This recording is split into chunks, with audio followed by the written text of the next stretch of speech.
So I am audible. तो आज हम हमारा फॉर्मल सेशन स्टार्ट करते हैं regarding the UPSC preparation and strategy. सबसे पहले I would like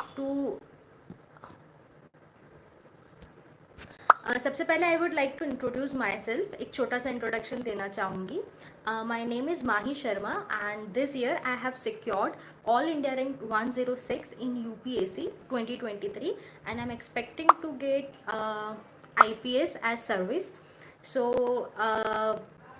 after this I would like to thank UPSC Times because they invited me here on this platform so that I could share my preparation strategy and what steps did I take so that it could help the young aspirants like you. And I will try my best to enrich this session ताकि आप लोग इस session में से जो भी आपको अपने काम का लगेगा उस हिसाब से आप अपनी स्ट्रैटेजी बना सकें। जो भी टिप्स आपको अपने फ़ायदे की लगेगी ताकि आप लोग वो टिप्स खुद अपनाएं और अपनी यूपीएससी जर्नी को भी बहुत स्मूथली पार कर ले और इवेंचुअली उसमें सक्सीड भी हुए। तो let's start this formal session regarding UPSC strategy in steps. सबसे पहले I would like to say something about myself. As earlier mentioned, my name is Mahi Sharma. I belong to a town named Rajgarh in Dhar district of Madhya Pradesh. I have done my schooling from Rajgarh itself. Then I shifted to Indore, yes, the cleanest city, for the 7th time.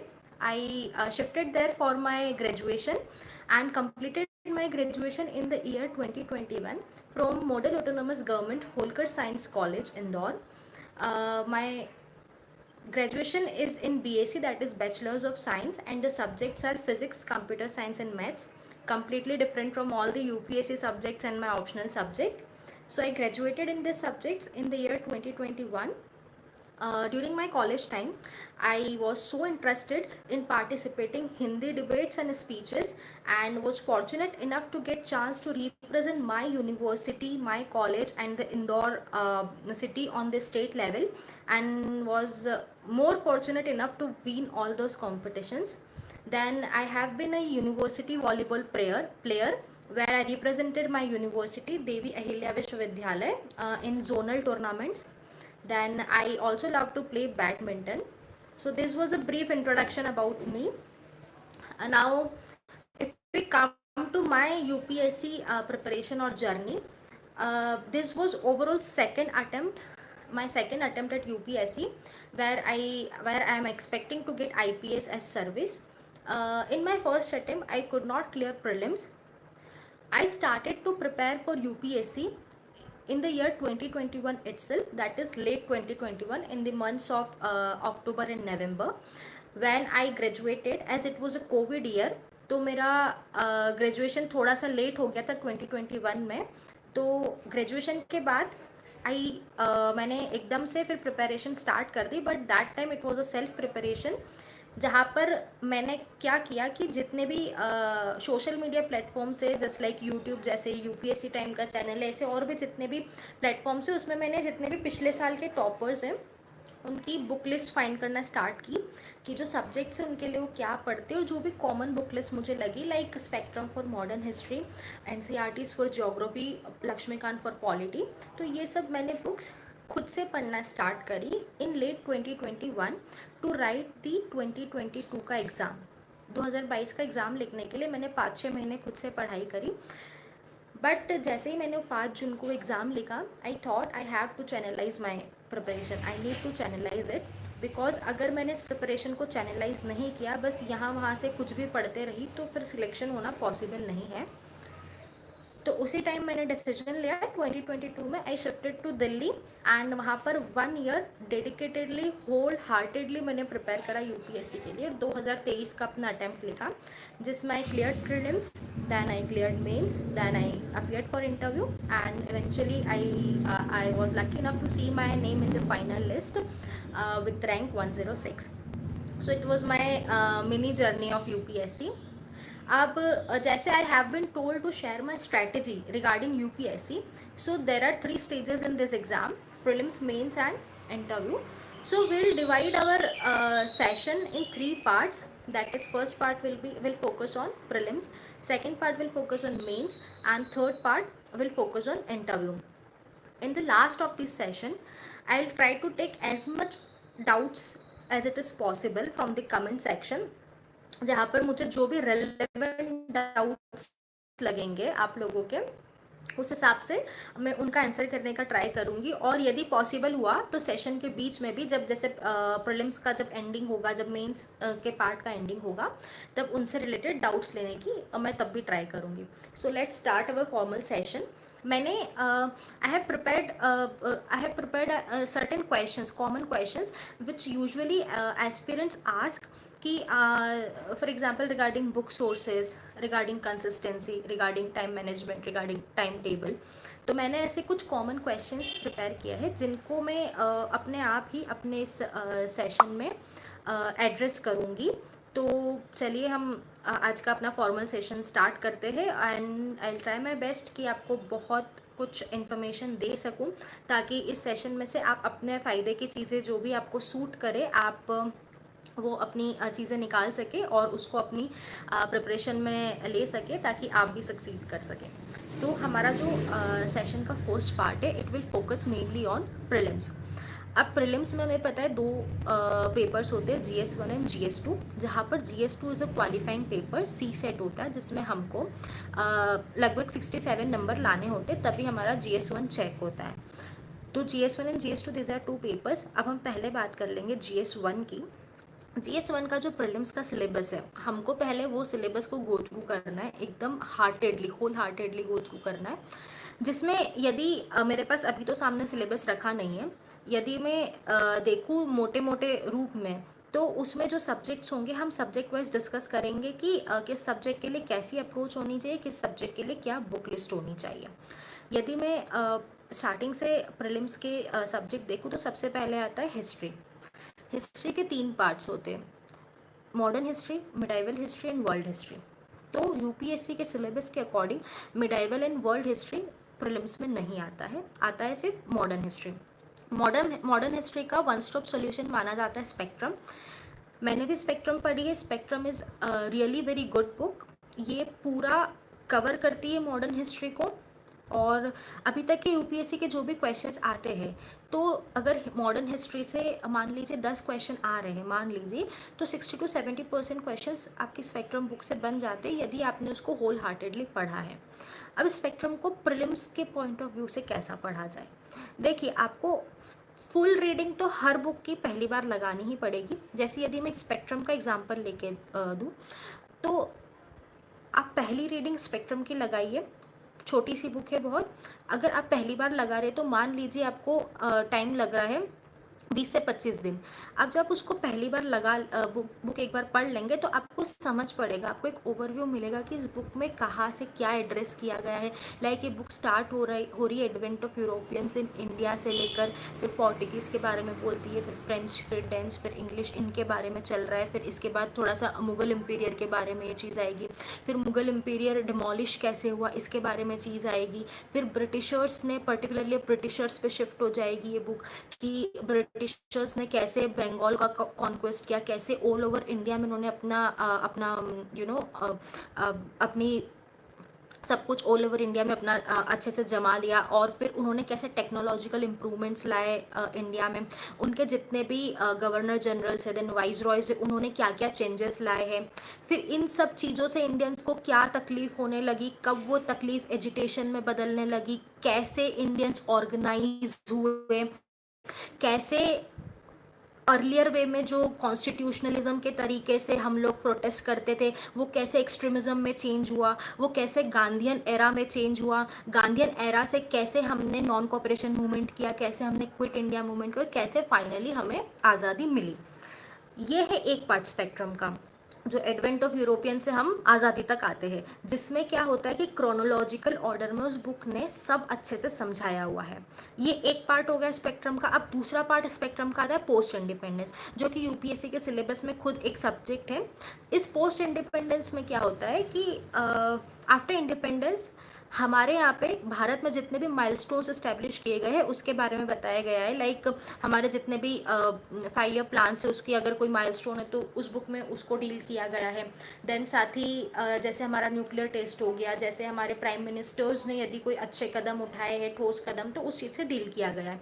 दो post independence mains के syllabus में आता है, but फिर भी spectrum में ये दिया गया है।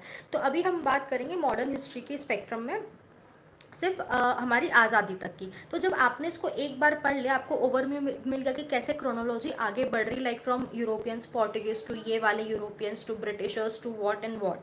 तो आपको एक ओवरव्यू मिल जाएगा कि मुझे हर बार इस बुक को इस तरह से पढ़ना है।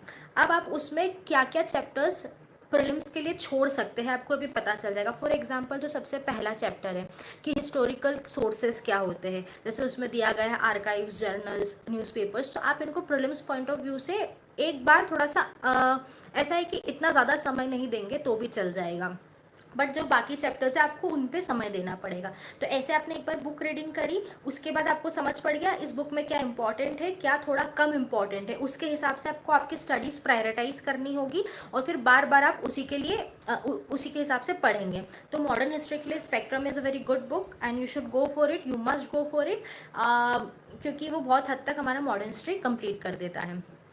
अब जहाँ तक बात है मिडाइवल हिस्ट्री की, जो कि मेंस का सिलेबस है, बट फिर भी उसमें से क्वेश्चंस आते हैं। जैसे लास्ट टू लास्ट ईयर का question it was like fanam किस चीज़ को बोला जाता है, तो ये मिडाइवल हिस्ट्री का क्वेश्चन है, तो इसका आंसर था कॉइन। तो क्वेश्चन आते हैं, तो आप मिडाइवल हिस्ट्री का क्या कर सकते हैं, इसके 3-4 ऑप्शन है। इधर you go for Satish Chandra's book of NCERT, yellow colour की जो बुक है मिडाइवल हिस्ट्री की, या तो आप उसको पढ़ लीजिए। अब मैंने वो बुक नहीं पढ़ी थी इसलिए मैं उस बुक को पढ़ने का तरीका नहीं बता सकती हूँ। दूसरा ऑप्शन है आप मार्केट में कोई से भी टीचर या कोई सी भी जो कोचिंग इंस्टीट्यूट है जिसके नोट्स आपको अच्छे लग रहे हैं कि हाँ अच्छे से कवर किया गया है, आप उसको गो थ्रू कर सकते हैं, क्योंकि मिडाइवल हिस्ट्री के क्वेश्चंस प्रीलिम्स में इतने ज़्यादा नंबर में नहीं आते, यदि आएंगे भी तो 2 या 3 कभी आ गए तो, बट फिर भी आप उसको छोड़ के नहीं जा सकते हैं क्योंकि आते हैं क्वेश्चंस। तो इधर आप सतीश चंद्रास बुक कर सकते हैं, या आप कोचिंग कोई सी भी कोचिंग इंस्टीट्यूट का जो एक मटेरियल है आप उसको पढ़ लीजिए, तो आपको एक ओवरव्यू मिल जाएगा कि ये रूलर का कंटेम्प्रेरी कौन हो सकता है, इसका टाइम पीरियड यहाँ से यहाँ है, इसका टाइम पीरियड कहाँ से कहाँ है, तो आप ये चीज़ कर सकते हैं। फिर अब हिस्ट्री से रिलेटेड ही एक और सब्जेक्ट होता है आर्ट एंड कल्चर और एंशियंट हिस्ट्री। मैं इन दोनों को एक साथ लूँगी, art and culture and ancient history. अब एंशियंट हिस्ट्री के लिए भी एक बुक है एनसीईआरटी एंशियंट हिस्ट्री की, वो बहुत अच्छी बुक है, आप उसको गो थ्रू कर सकते हैं। यदि आप उसके साथ नहीं जाना चाहे तो आप फिर से कोई भी कोचिंग मटेरियल आप ले सकते हैं जो मार्केट में अवेलेबल है, जो भी रेप्यूटेटेड मटेरियल है, जो बहुत सारे बच्चे जिसको फॉलो करते हैं, आप वो चीज़ कर सकते हैं। मैंने इन दोनों सब्जेक्ट्स के लिए मिडाइवल एंड मॉडर्न के लिए जो अपनी कोचिंग का मटेरियल था मैंने वो फॉलो किए थे, और जो खुद के नोट्स थे मैंने वो फॉलो किए थे, मैंने दोनों के लिए एनसीईआरटीज फॉलो नहीं की थी। अब जो आर्ट एंड कल्चर आता है, आर्ट एंड कल्चर का क्या है कि जो मिडाइवल एंड एंशियंट हिस्ट्री के जो रूलर्स हैं, मेनली इन लोगों ने जो जितना भी आर्ट एंड कल्चर डेवलप किया है हमारे देश में उसके बारे में पूछा जाता है। तो आर्ट एंड कल्चर का पार्ट्स कैसे, जैसे हमें होगा पहले कि पैलेस आर्किटेक्चर, लाइक जो महल बने हुए हैं, जो बड़ी बड़ी बिल्डिंग्स बनी हुई, कंस्ट्रक्शन से रिलेटेड आर्किटेक्चर जो है। फिर इसमें स्कल्पचर्स के बारे में पूछ सकते हैं, like Gandhara art, Mathura art. Then इसमें टेम्पल आर्किटेक्चर आता है जो कि जो नॉर्थ इंडिया साउथ इंडिया का है, द्रविडियन आर्किटेक्चर। एंड फिर अलग अलग सब स्कूल्स आते हैं, like Nayak architecture, Tanjore architecture, Hoysala architecture, Kakatiya architecture, इन सब से रिलेटेड। तो इसके लिए जो 2 एनसीईआरटीज़ है, थीम 1 एंड थीम 2 करके है, 12th की एंड 11th की, आप उसको रेफर कर सकते हैं। वो उसमें ओवरऑल कवर किया गया है पूरा आर्ट एंड कल्चर। मैंने भी उसको रेफ़र करा था अपने सबसे पहले वाले अटेम्प्ट के लिए, बट फिर उसके बाद मैंने जैसे मैंने बताया कि मुझे कोचिंग के जो नोट्स मिले थे, मैंने फिर अपने आप को उधर शिफ्ट कर लिया था ताकि मैं सिर्फ एक ही सोर्स पर अपना पूरा ध्यान लगा सकूं। तो आप कोई भी एक सोर्स चूज़ करिए, फिर उसी को पूरे साल तक सिर्फ उसी सोर्स को पढ़िए, बार बार अपना सोर्स चेंज नहीं करना है। तो ये हिस्ट्री हो गया कंप्लीट। सेकंड आता है हमारा टॉपिक ज्योग्राफी का। अब ज्योग्राफी में भी बहुत सारे पार्ट्स होते हैं, like Indian geography, world geography, physical geography, ये मेनली ये पार्ट्स है। अब फिजिकल ज्योग्राफी के भी अलग अलग पार्ट्स है, लाइक ओशनोग्राफी, क्लाइमेटोलॉजी, ऐसे ऐसे। तो हम सबको स्टेप वाइज डील करेंगे कि हमको कैसे जाना है ज्योग्राफी के लिए। बोला जाता है ज्योग्राफी के लिए जो 11th-12th की जो 4 एनसीईआरटीज़ है, they are the one stop solution. But उस एनसीईआरटी को पढ़ने के लिए हमें हमें एक मेथड अपनानी होगी। लाइक वो एनसीईआरटीज़ बहुत छोटे छोटे शब्दों में उन्होंने बहुत बड़ी बड़ी बातें की गई है, जैसे एक सेंटेंस में उन्होंने बहुत सारी बड़ा कॉन्सेप्ट छुपा के रखा है। तो आपको वो ज्योग्राफी की जो एनसीईआरटीज़ है उनको बार बार पढ़ना पड़ेगा, बार बार, क्योंकि उनके कॉन्सेप्ट इतने ईजिली क्लियर नहीं होंगे। क्योंकि कॉन्सेप्ट्स आर लाइक, अगर मैं इंडियन ज्योग्राफी की बात करूँ तो जो इंडियन मॉनसून है वो बहुत इंपॉर्टेंट रोल प्ले करता है। इंडियन ज्योग्राफी में जो इंडिया का एक्सटेंट है, ज्योग्राफिकल एक्सटेंट, जिससे हर बार क्वेश्चन आते हैं, लाइक कौन सी प्लेस कहाँ पर है, ये कहाँ पर है, वो बहुत वाइड एरिया है, तो उसको आपको अच्छे से कवर करना पड़ेगा। यदि मैं आपको क्वेश्चंस बताऊँ तो पिछले 3 years बैक एक क्वेश्चन था कि दिल्ली से यदि बेंगलोर तक एक लाइन खींचेंगे सीधी, तो उसमें सबसे नियरेस्ट सिटी उस लाइन पे कौन सी आएगी। दूसरा क्वेश्चन था, यदि आप नागालैंड से स्टार्ट करते हैं तमिलनाडु जाने के लिए, तो आपको मिनिमम नंबर ऑफ स्टेट्स कितने पार करने पड़ेंगे। तो आपको जो इंडियन ज्योग्राफी का फर्स्ट पार्ट है, लाइक इंडिया का ज्योग्राफी एक्सटेंट क्या है, उसको बहुत अच्छे से पढ़ना है, उसको बहुत अच्छे से समझना है। इन शॉर्ट में बोलूँ तो आपको भारत को बहुत अच्छे से समझना है। ज्योग्राफी, इंडियन ज्योग्राफी पढ़ते टाइम आपके पास हमेशा इंडिया का पॉलिटिकल मैप और इंडिया का जो फिजिकल मैप है वो आपके सामने होना चाहिए। फिजिकल मैप इसलिए ताकि मान लीजिए आप कोई फिजिकल फीचर इंडिया का पढ़ रहे हो, लाइक वेस्टर्न घाट्स, तो आपको पता होना चाहिए वेस्टर्न घाट्स कौन कौन से स्टेट से जा रहा है, लाइक गुजरात, महाराष्ट्र, गोवा, ये आपको पता होना चाहिए। यदि आप पढ़ रहे हिमालयास, तो हिमालयास कितने यूनियन टेरिटरीज से होके जा रहा है और कितने स्टेट से जा रहा है। यदि आप पढ़ रहे रिवर इंडस, तो यदि क्वेश्चन आता है कि river Indus passes from state, river Indus passes from one state, तो आप इसको सही मानेंगे या गलत, क्योंकि आपको पता होना चाहिए कि रिवर इंडस सिर्फ यूनियन टेरिटरी लद्दाख से निकल रही है। तो ये सारी चीज़ें आपको जो जोग्राफिकल एक्सटेंट है उसके बारे में बहुत अच्छे से क्लियर होनी चाहिए।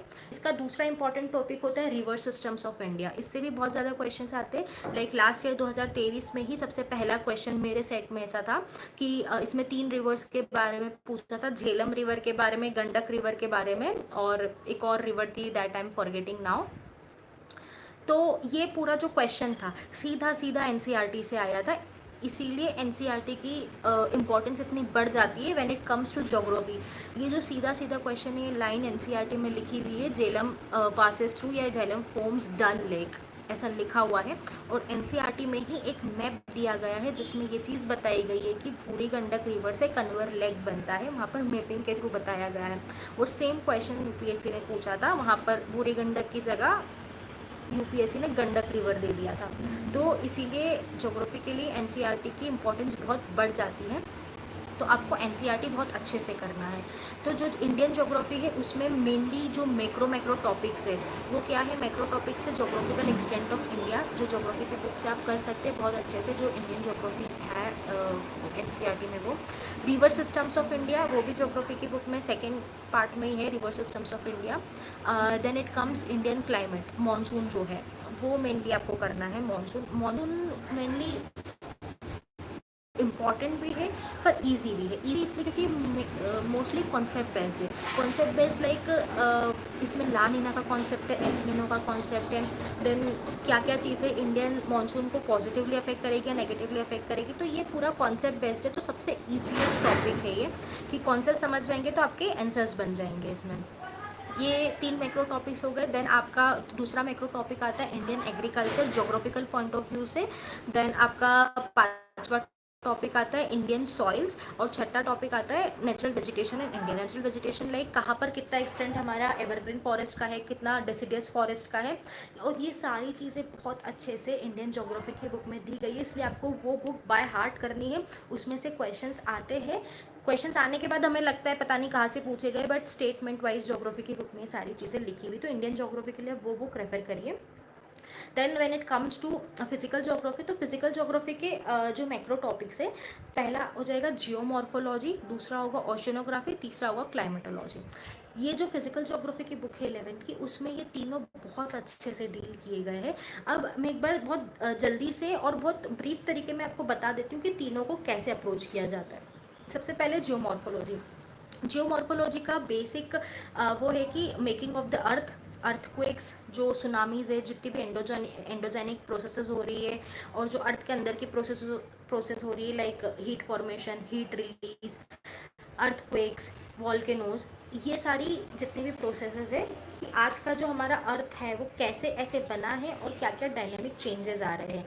इसमें डिफरेंट डिफरेंट थ्योरीज आती है, like continental drift theory, sea floor spreading theory, then geomagnetism, then plate tectonics theory. तो ये जियोमॉर्फोलॉजी जो एक मैक्रो टॉपिक है, उसके अंदर ये छोटे छोटे माइक्रो टॉपिक्स आते हैं जो फिजिकल ज्योग्राफी की बुक में बहुत अच्छे से समझाए हुए हैं, तो आप उसको वहाँ से गो थ्रू कर सकते हैं। दूसरा आता है ओशियनोग्राफी। ओशियनोग्राफी में आपका ये जो मैक्रो टॉपिक है उसमें छोटे छोटे टॉपिक्स आएंगे, लाइक ओशन करंट्स। मैप के थ्रू आपको पता होना चाहिए कौन सा करंट कोल्ड करंट है, कौन सा करंट वार्म करंट है, कौन सा करंट किधर से कहाँ जा रहा है, कौन सी कॉन्टिनेंट की कौन सी डायरेक्शन से जा रहा है, क्योंकि ये क्वेश्चंस आते हैं।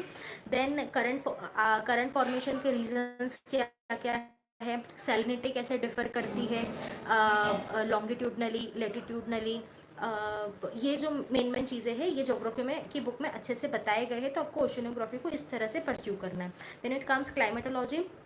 क्लाइमेटोलॉजी में क्लाइमेट के फैक्टर्स, क्लाइमेट चेंज क्या होता है, क्लाइमेट चेंज के फैक्टर्स क्या होते हैं, लाइक पर्सिपिटेशन, इंसोलेशन, टेम्परेचर, ये सब, इन सबको बहुत अच्छे से डिटेल में पढ़ना है, कैसे क्या बढ़ता है, कैसे क्या कम होता है। फिर थोड़ा सा इसमें इंडियन क्लाइमेट भी आएगा। अब क्लाइमेट चेंज बहुत हॉट टॉपिक चल रहा है, तो इस कारण से क्लाइमेट चेंज के बारे में आ सकता है, like greenhouse effect, greenhouse gases, concentration of greenhouse gases, role of greenhouse gases. तो ये सारी चीज़ों को आपको ओवर ऑल ऐसे तैयार करना है। ये हो गया हमारा फिजिकल ज्योग्राफी। एक हमने देख लिया इंडियन ज्योग्राफी। अब जो आता है वर्ल्ड ज्योग्राफी। वर्ल्ड ज्योग्राफी में मेनली होता है मैपिंग बेस्ड। मैपिंग बेस्ड ऐसे होगा कि रिसोर्सेज से रिलेटेड हम इसको पढ़ते हैं, कि फॉर एग्जांपल गोल्ड कहाँ कहाँ पर मिलता है, कॉपर कहाँ कहाँ पर मिलता है, कौन सा कंट्री किस चीज़ के लिए रिच है, वॉल्केनोज का डिस्ट्रीब्यूशन क्या है ग्लोबली, अर्थक्वेक का डिस्ट्रीब्यूशन क्या है ग्लोबली। तो इस तरह से आपको वर्ल्ड ज्योग्राफी को परस्यू करना है। और ये जितनी भी चीज़ें मैंने आपको बताई है, ये सारी जो एनसीईआरटीज़ है ज्योग्राफी की, इसमें बहुत अच्छे से दी गई है, बट आपको वहाँ पर थोड़ा हार्ड वर्क ये करना पड़ेगा, उनको समझने में थोड़ा टाइम लगता है।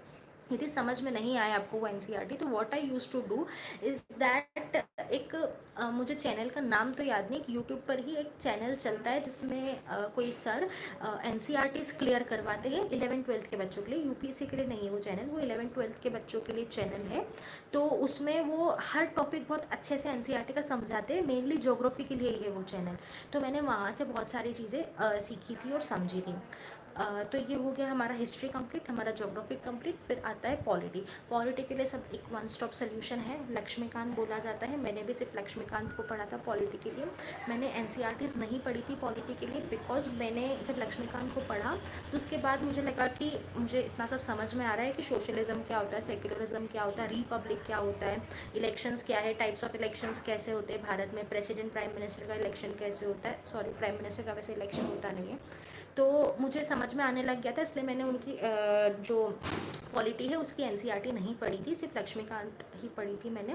अब स्टार्टिंग में what I used to do is, एक हर्षित द्विवेदी सर का कोई चैनल है यूट्यूब में, मैं पॉलिटी को मैंने जैसे लक्ष्मीकांत से पढ़ा ये चैप्टर पूरा, अब मैं सर का वो यूट्यूब जो चैनल है उसमें 2 की स्पीड में, 2x की स्पीड में वो चीज़ सुन लेती थी सर के, हर्षित द्विवेदी सर के चैनल पे। तो मुझे वो फिर से डबल क्लियर हो जाता था। तो मेरा मेनली पॉलिटी का सोर्स यही हुआ करता था। अब अगला टॉपिक है साइंस टेक। साइंस टेक बहुत डायनामिक सब्जेक्ट है। अब हम साइंस टेक और जनरल साइंस को एक साथ डील करेंगे। जनरल साइंस क्या होता है कि जो आप 9th-10th में साइंस पढ़ते हैं, फिजिक्स से रिलेटेड, बायोलॉजी से रिलेटेड एंड केमिस्ट्री से रिलेटेड, आपको उस हिसाब, वो जो 9th-10th का जो बेसिक है, 8, 9, 10, 7 से ले लो, 7th, 8, 9, 10th का जो बेसिक साइंस है आपको वो पढ़ना है।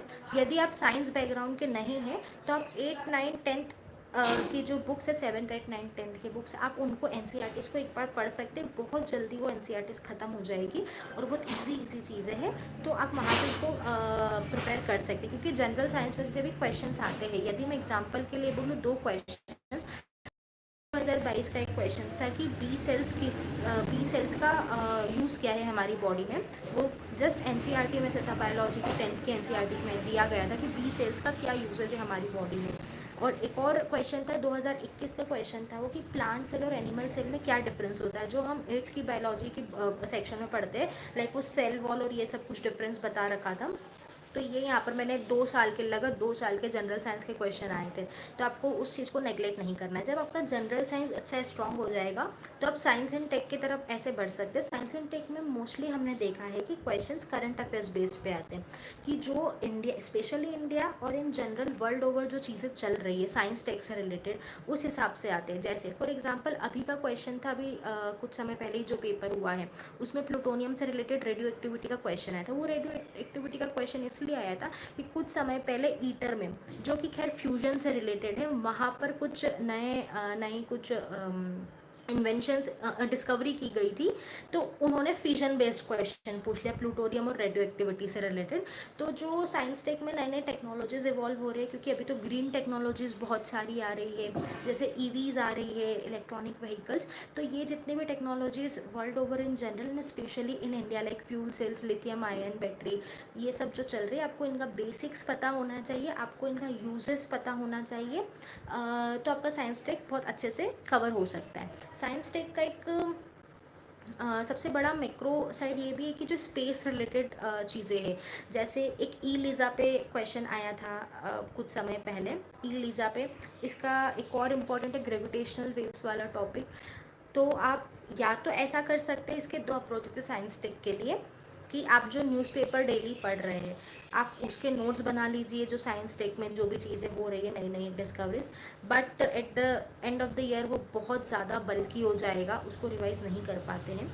बट अगर आपके लिए हैंडी है तो आप कर सकते हैं। दूसरा है कि आप जो भी करंट अफेयर्स मैगजीन कर रहे हैं, आप उसका जो साइंस टेक का पोर्शन है आप मंथली बेसिस पे करिए और लास्ट में उसको रिवाइज कर लीजिए। तीसरा ये है, अगर आपको मंथली बेसिस पे नहीं करना है तो जो भी करंट अफेयर्स मैगजीन है, आप जो मंथली ईयरली कंपाइलेशन जिसका आता है, आप साइंस टेक को उससे कर सकते हैं। तो ये 3 सोर्सेज है साइंस टेक के। और आपको जनरल अवेयरनेस होनी चाहिए कि देश भर में और दुनिया भर में क्या क्या नई नई टेक्नोलॉजीज आ रही है। तो ये मेन चीज़ है कि जनरल साइंस एनसीईआरटी से करेंगे, science tech dynamic. Science tech क्या है कि dynamic aspect of general science, तो इसको आप हैंड टू हैंड लेकर चलेंगे। देन आपका नेक्स्ट आता है इन्वायरमेंट। इन्वायरमेंट के लिए I have read Shankar IAS book once, but I felt that it was so bulky and I could not comprehend it. उसको एक बार पढ़ने में बहुत समय लग जाता है, इसलिए मैंने उसको दोबारा नहीं पढ़ा। बट उसको एक बार जब मैंने रीडिंग दी थी अपने फर्स्ट अटैम्प्ट में, तो मुझे जनरल आइडिया हो गया था कि इन्वायरमेंट में मुझे क्या क्या चीज़ें पढ़नी है, like what is niche, what is ecosystem, what is ecology, what are different organization on international level, what is Paris agreement, what is climate change I am going to study, what is invasive alien species. तो ये सारी चीज़ें का मुझे overview हो गया था कि मुझे ये पढ़ना है। But then in my second attempt I stick to my coaching notes, जो मैंने खुद लिखे थे। तो मेरा मेन सोर्स वही था। तो आप या तो शंकर आईएएस कर सकते हैं, यदि आप उसे 2-3 बार पढ़ चुके हो और आपको हैंडी लगती है वो, आपके कंफर्ट जोन में आती है वो बुक, कि हाँ मैं इसको बार बार पढ़ सकता हूँ या पढ़ सकती हूँ, मुझे यही इसी में कंफर्टेबल फील होता है, तो आप उसको जाइए, क्योंकि वो भी वन स्टॉप सोल्यूशन बोला जाता है एनवायरनमेंट के लिए। या यदि आप उसमें कंफर्टेबल फील नहीं कर रहे शंकर आईएएस बुक में, तो आप क्या कर सकते हैं, मार्केट से किसी भी एक कोचिंग का कंपाइलेशन ले सकते हैं एनवायरनमेंट के लिए, जो स्टैटिक है एनवायरनमेंट का पूरा, उसके लिए आप वहाँ से अपना एनवायरनमेंट का स्टैटिक पोर्शन कंप्लीट कर सकते हैं। और जो एनवायरनमेंट का करंट पोर्शन है वो तो आप डेली न्यूज़पेपर जो पढ़ रहे हैं उससे हो ही रहा है करंट पोर्शन कंप्लीट। तो एनवायरनमेंट के लिए ये एक स्टेप होती है। अब नेक्स्ट सब्जेक्ट है economy. Economy mainly concept based subject है। तो आपको आप कोई भी एक सोर्स ले लीजिए। यदि आपने कोई कोचिंग ज्वाइन कर रखी है, आप वहाँ अपने टीचर्स के नोट्स के हिसाब से पढ़िए इकोनॉमी, या आप जो भी मार्केट में कंपाइलेशन मिलते हैं कोचिंग्स के, आप उसके हिसाब से पढ़ सकते हैं। यदि आपको वो ठीक लगता है, आपको समझ आ जाता है, आप वो चीज़ कर सकते हैं। तो ये 2 मेन चीज़ें हैं कि इकोनॉमी आपको कॉन्सेप्ट वाइज प्रिपेयर करना है। लाइक प्रीलिम्स के लिए मेन कॉन्सेप्ट्स क्या है, GDP, GNP, NDP, net domestic product, net national product, इसके कंसेप्ट्स आपको क्लियर होना चाहिए। What is balance of payments, what is foreign exchange, foreign exchange के क्या क्या फैक्टर्स मीन्स क्या क्या कॉन्स्टिट्यूएंट्स होते हैं फॉरेन एक्सचेंज के। ये सारी चीज़ें आपको पता होनी चाहिए। आपको मनी मार्केट, कैपिटल मार्केट के बारे में पता होना चाहिए। इकोनॉमी में इससे बहुत क्वेश्चंस आते हैं। What is money market, what is capital market, money market के इंस्ट्रूमेंट्स क्या क्या है, कैपिटल मार्केट के इंस्ट्रूमेंट्स क्या क्या है, इससे बहुत सारे क्वेश्चंस आते हैं। फॉर एग्जाम्पल कुछ समय पहले कॉल मनी पे क्वेश्चन आया था, which is a money market instrument. अभी अभी 2024 के पेपर में भी क्वेश्चन आया था फाइनेंशियल इंस्ट्रूमेंट की, which of the following is a financial instrument. 3 options थे, करेंसी स्वैप था, एक कोई बॉन्ड था और एक कोई मोटर व्हीकल, ऐसा दिया हुआ था कि कौन से फाइनेंशियल इंस्ट्रूमेंट्स है। तो ये बहुत इंपॉर्टेंट टॉपिक है, types of markets, money market and capital market. फिर एक आता है बैंकिंग का टॉपिक, इससे बहुत ज़्यादा क्वेश्चंस आते हैं बैंकिंग के टॉपिक से इकोनॉमी में। बैंकिंग के टॉपिक में आपको मेनली क्या क्या फोकस करना है, what is bond, what is interest rate, bond price और इंटरेस्ट रेट के बीच में क्या रिलेशन है, लाइक इनवर्स रिलेशन है या डायरेक्टली प्रोपोर्शनल रिलेशन है। Then what is money multiplier, what is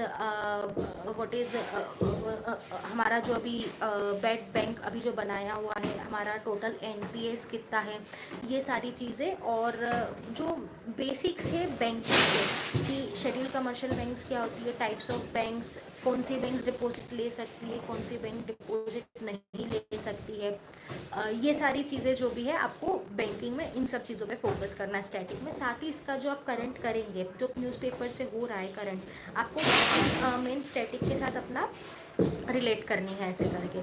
तो ये जो मेनली प्रीलिम्स के सब्जेक्ट्स हैं, ये जो मेनली प्रीलिम्स के सब्जेक्ट है, आप जैसा मैंने स्ट्रैटेजी बताई है, यदि आपको इसमें से कुछ भी फ़ायदेमंद लगता है खुद के लिए या आपकी स्ट्रैटेजी से यदि ये थोड़ा को रिलेट कर रहा है, तो आप इसको यूज़ कर सकते हैं। और सबसे बड़ी बात ये है कि जो आपने एक सोर्स लिया है, आपको उसी सोर्स पे स्टिक रहना है। ऐसा नहीं सोचना है कि इस साल का क्वेश्चन मेरे सोर्स से नहीं आया, इस साल का क्वेश्चन तो ये पास वाली बुक से आया। ऐसा हर साल होता है, नए क्वेश्चन हर साल आते हैं और वो आपको किसी भी बुक में नहीं मिलेंगे, वो पेपर में आने के बाद बुक्स में क्वेश्चन आ जाते हैं। तो आपको आपने जो एक जो सोर्स फिक्स कर लिया है, आपको उसी सोर्स को पकड़े रहना है। आपको उसी सोर्स को पूरे साल भर पढ़ना है, बार बार अपना सोर्स चेंज नहीं करना है।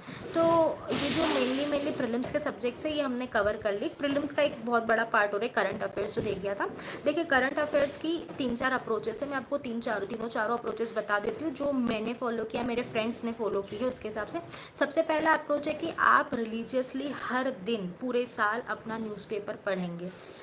यदि आपने वो रिलीजियसली हर साल पूरे दिन न्यूज़पेपर पढ़ा है, तो आई कैन अश्योर यू आपको कोई भी मैगजीन पढ़ने की कोई ज़रूरत नहीं होती है। पर आपको गिवन दैट आपको एक भी दिन न्यूज़पेपर मिस नहीं करना है, आपको न्यूज़पेपर में एक भी आर्टिकल भी मिस नहीं करना है। Newspaper usually UPSC aspirants 2 newspaper prefer करते हैं, दैट इज़ ईदर हिंदू और इंडियन एक्सप्रेस। आपके टेस्ट के अकॉर्डिंग आपको जो लगे आप वो प्रेफर कर सकते हैं। मैंने द हिंदू पढ़ा था, मुझे बहुत कंफर्टेबल लगा वो न्यूज़पेपर। मुझे लगा कि सिर्फ न्यूज़पेपर पढ़ने से बहुत हद तक करंट अफेयर्स कंप्लीट हो जाता है। तो पहला अप्रोच तो ये कि आप पूरा रिलीजियसली पूरे साल न्यूज़पेपर पढ़ेंगे और पूरा न्यूज़पेपर पढ़ेंगे अपने सिलेबस के अकॉर्डिंग, ऐसा नहीं कि लोकल न्यूज़ पढ़ने बैठे। एक ये अप्रोच है। दूसरी अप्रोच है बच्चे करते हैं कि मंथली मैगजीन्स जो होती है कोचिंग इंस्टीट्यूट के, जो भी रेप्यूटेड कोचिंग इंस्टीट्यूट्स होते हैं, उनकी मंथली मैगजीन पढ़ते हैं, उसमें मार्किंग कर लेते हैं जो भी इम्पोर्टेंट है। फिर एट द ईयर एंड जब अपना प्रीलिम्स पास में आता है, उस जो मार्किंग वाली चीज़ें हैं उसको रिवाइज कर लेते हैं सिर्फ। इसका तीसरा अप्रोच ये है कि आप मंथली मैगजीन यदि नहीं करना चाहे, तो जो रेप्यूटेड कोचिंग इंस्टीट्यूट्स के जो ईयरली कंपाइलेशंस होते हैं, लाइक पीटी वाले जो कंपाइलेशंस आते हैं, पीटी 365 किसी भी कोचिंग इंस्टीट्यूट के, आप वो ले सकते हैं। बट मेरा सजेशन ये है कि आप पीटी 365 में प्रीलिम्स के पहले यदि पढ़ेंगे, तो वो बुक्स भी आपको तभी समझ में आएगी जब आपने पूरे साल न्यूज़पेपर पढ़ रखा होगा। तो मेनली है कि आपका करंट अफेयर न्यूज़पेपर पर ही बेस्ड रहता है, क्योंकि यूपीएससी जब क्वेश्चन सेट करता है तो पीटीज पढ़ के सेट नहीं करता है। वो जो जनरली जो चीज़ें चल रही है, जो हमें न्यूज़पेपर में पढ़ने को मिलती है, वहीं से वो क्वेश्चन सेट होते हैं। तो आप ये जो 3 अप्रोचेस है, आप ये चीज़ ले सकते हैं, इधर न्यूज़पेपर और मंथली कंपाइलेशंस और ईयरली कंपाइलेशंस। तो जो प्रीलिम्स का मैक्रो सब्जेक्ट्स है, I think I have dealt nicely and briefly with them. यदि आपको कोई भी रिलेटेड और कुछ डाउट हो तो आप कमेंट में लिख दीजिएगा, मैं सेशन के सबसे एंड में वो कमेंट एड्रेस कर दूंगी। Now let's move to mains part. Prelims देने के 15-20 दिन में रिजल्ट आ जाता है और उसके बाद मेंस का प्रिपरेशन शुरू होता है, जिसके लिए 3 से 3.5 महीने का हमको टाइम मिलता है इस प्रिपरेशन के लिए। तो अब मेंस में क्या होता है, टोटल होते हैं 9 पेपर, जिसमें से 2 पेपर क्वालिफाइंग होते हैं जो होते हैं लैंग्वेज पेपर, जिसमें इंग्लिश कंपलसरी होता है और दूसरा लैंग्वेज आप कोई सा भी चूज़ कर सकते हैं जो शेड्यूल लैंग्वेजेस में होता है। मेरा वॉज हिंदी एंड इंग्लिश। तो इसमें क्वालिफाइंग नेचर का होता है, यदि आप ये क्वालिफाइंग करेंगे तो बाकी के 7 पेपर आपके चेक होंगे। इन 7 में से 2 होते हैं ऑप्शनल। ऑप्शनल के paper I will also talk on how to choose optional. बाकी के जो 5 पेपर है उसमें होता है एक जीएस का पेपर और बाकी के 4 जीएस एक ऐसे का पेपर, बाकी के 4 जीएस 1, 2, 3, 4 होते हैं। सबसे पहले I will talk on essay, then I will talk on ethics, then optional, then GS 1, 2, 3, 4. Why essay and ethics was because they are very marks fetching papers. यदि हमने उन पेपर्स में लीड ले ली तो हमारा मेंस बहुत हद तक चांसेस है कि हमारा मेंस क्लियर होगा। सबसे पहले आई टॉक अप ऑन एसे। एसे के पेपर का फॉर्मेट होता है, 2 सेक्शंस में क्वेश्चन आते हैं, सेक्शन 1, सेक्शन 2। सेक्शन 1 में 4 ऑप्शंस रहते हैं जिसमें से हमें किसी एक पर ऐसे लिखना रहता है। सेम सेक्शन 2 में भी 4 ऑप्शंस रहते हैं जिसमें से हमें किसी एक पर ऐसे लिखना होता है। टोटल हमको 2 ऐसे लिखने रहते हैं, 3 घंटे का टाइम रहता है। अब जैसे बोला जा रहा है कि आजकल यूपीएससी फिलोसॉफिकल एसेस बहुत ज़्यादा पूछ रहा है, और यदि फिलोसॉफिकल ना भी हो और यदि जो स्टैटिक या जीएस से रिलेटेड ऐसे हो तो उसका क्या अप्रोच होता है, मैं आपको वो चीज़ बताने की कोशिश करूँगी। जैसे आपने चारों टॉपिक आपने ऐसे के पढ़े, आपने एट द मोमेंट यदि डिसाइड कर लिया कि हाँ मुझे इस टॉपिक पर ऐसे लिखना है। अब आप डिसाइड कैसे करेंगे, आपको थोड़ा टाइम खुद को सोचने का देना है। वो आप 5 से 7 मिनट खुद को दे सकते हैं एग्जाम हॉल में कि मुझे चारों में से कौन सी टॉपिक पर ऐसे लिखना है। ये 5 से 7 मिनट इसलिए आपको देने हैं ताकि आपको ऐसे स्टार्ट एक बार हो जाए, उसके बाद ये ना लगे कि मैंने गलत टॉपिक चूज़ कर लिया है, मुझे टॉपिक चेंज करना पड़ेगा। बिकॉज प्रैक्टिकली उस समय वो पॉसिबल नहीं होता है कि आप थोड़ा ऐसे लिख के टॉपिक चेंज कर दीजिए, क्योंकि जो एग्जामिनर है उन पर भी गलत इंप्रेशन पड़ता है। तो आपने मान लीजिए कोई भी टॉपिक सिलेक्ट कर लिया कि इस टॉपिक से लिखना है। अब वो जो टॉपिक एक लाइन का दिया है उसका क्रक्स समझिए कि क्या टॉपिक है। जैसे यदि मुझे कोई एग्जांपल ध्यान आएगा तो मैं आपको, जैसे अभी लास्ट ईयर का ऐसे था, all those wonders are not lost. इसका क्रक्स क्या है कि जो भी सब इधर उधर घूम रहे हैं वो भटके हुए नहीं है। ये मैंने इस पर ऐसे लिखा था, इसका मैंने क्रक्स समझा। अब आपको कुछ समय 10 से 15 मिनट खुद को देने हैं जिसमें आप इस ऐसे की ब्लूप्रिंट तैयार कर सकें कि आप ऐसे कहाँ से स्टार्ट करेंगे, ऐसे आप कहाँ पर ख़त्म करेंगे, क्या आप ऐसे एक स्टोरी से स्टार्ट करेंगे, क्या आप ऐसे एक पोएम से स्टार्ट करेंगे किसी फेमस राइटर की, या क्या आप ऐसे खुद की पोएम से स्टार्ट करेंगे जो यदि आप वहाँ लिख सके। क्योंकि आई यूज़ टू डू इट कि मैं खुद की पोएम्स लिखती थी ऐसे में 3 या 4 लाइन्स की। कुछ बच्चे एनेक्डोट से ऐसे स्टार्ट करते हैं, कुछ बच्चे डायरेक्ट जीएस के किसी इन्फॉर्मेशन से ऐसे स्टार्ट करते हैं। जैसे ये वाला जो मैंने ऐसे चूज़ किया तो all those wonders are not lost, इसमें मैंने बुद्धा से ऐसे स्टार्ट किया था कि he also left his home and he was wandering here and there in the quest to find the answers to all the sorrows, but eventually he was not lost. तो ऐसे करके मैंने ऐसे कुछ स्टार्ट किया था। अब जो आपका ऐसे का फर्स्ट पैराग्राफ होता है उसमें आपको जो ऐसे की थीम है उसको बहुत अच्छे और बहुत सिंपलर फॉर्म में समझाना होता है ताकि एग्जामिनर ये समझ सके कि आपको ऐसे समझ में आ गया है। तो फर्स्ट पैराग्राफ ऐसे का बहुत सिंपल होना चाहिए, ना ज़्यादा बड़ा होना चाहिए, और बहुत अच्छे से सिंपल वर्ड्स में ऐसे की थीम को समझा दे ताकि वो पैराग्राफ। फिर अब ऐसे में क्या होता है, आपको ऐसे में डायमेंशंस लेने पड़ते हैं ताकि आपका ऐसे मल्टी डिमेंशनल बन जाए। डिमेंशंस क्या हो सकते हैं, जीएस के सारे सब्जेक्ट होते हैं dimension, like economic dimension, like political dimension, like environmental dimension, like science and tech वाला डायमेंशन ले सकते हैं। देन आप हिस्टोरिकल डायमेंशन ले सकते हैं। फिर आप हिस्टोरिकल डायमेंशन को आप हिस्टोरिकल डायमेंशन को क्रोनोलॉजी में बांट सकते हैं, लाइक एंशियंट वाला, जैसे मैंने बुद्धा का एग्जांपल दिया तो एंशियंट में हो गया। कोई मिडाइवल में ऐसा कोई एग्जांपल यदि आपको मिला आप मिडाइवल में दे सकते हैं। मॉडर्न में यदि आपको ऐसा एग्जांपल मिला तो आप मॉडर्न में दे सकते हैं। लाइक मॉडर्न में अगर हम सेम ऐसे के लिए एग्जांपल तो हमारे freedom fighters, they were wandering from one place to another place throughout the India freedom लेने के लिए, तो eventually they were not lost, they have a goal, they had a goal कि हमको भारत की आज़ादी चाहिए, इसीलिए हम इधर से उधर घूम रहे हैं। तो आप ऐसे थीमेटिक वाइज ऐसे को डिवाइड कर सकते हैं, और आप क्रोनोलॉजिकली आप ऐसे को डिवाइड कर सकते हैं। तो वैसे एक वर्ड आता है पेस्टल।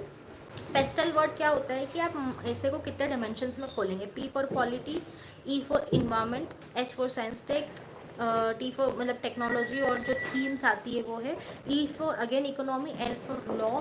लॉ से रिलेटेड आप बता सकते हैं। आप ऐसे में विमेन का डायमेंशन डाल सकते हैं। आप ऐसे में जो हमारी सोसाइटी के डिसएडवांटेज्ड सेक्शंस हैं, आप उनका डायमेंशन डाल सकते हैं ऐसे में।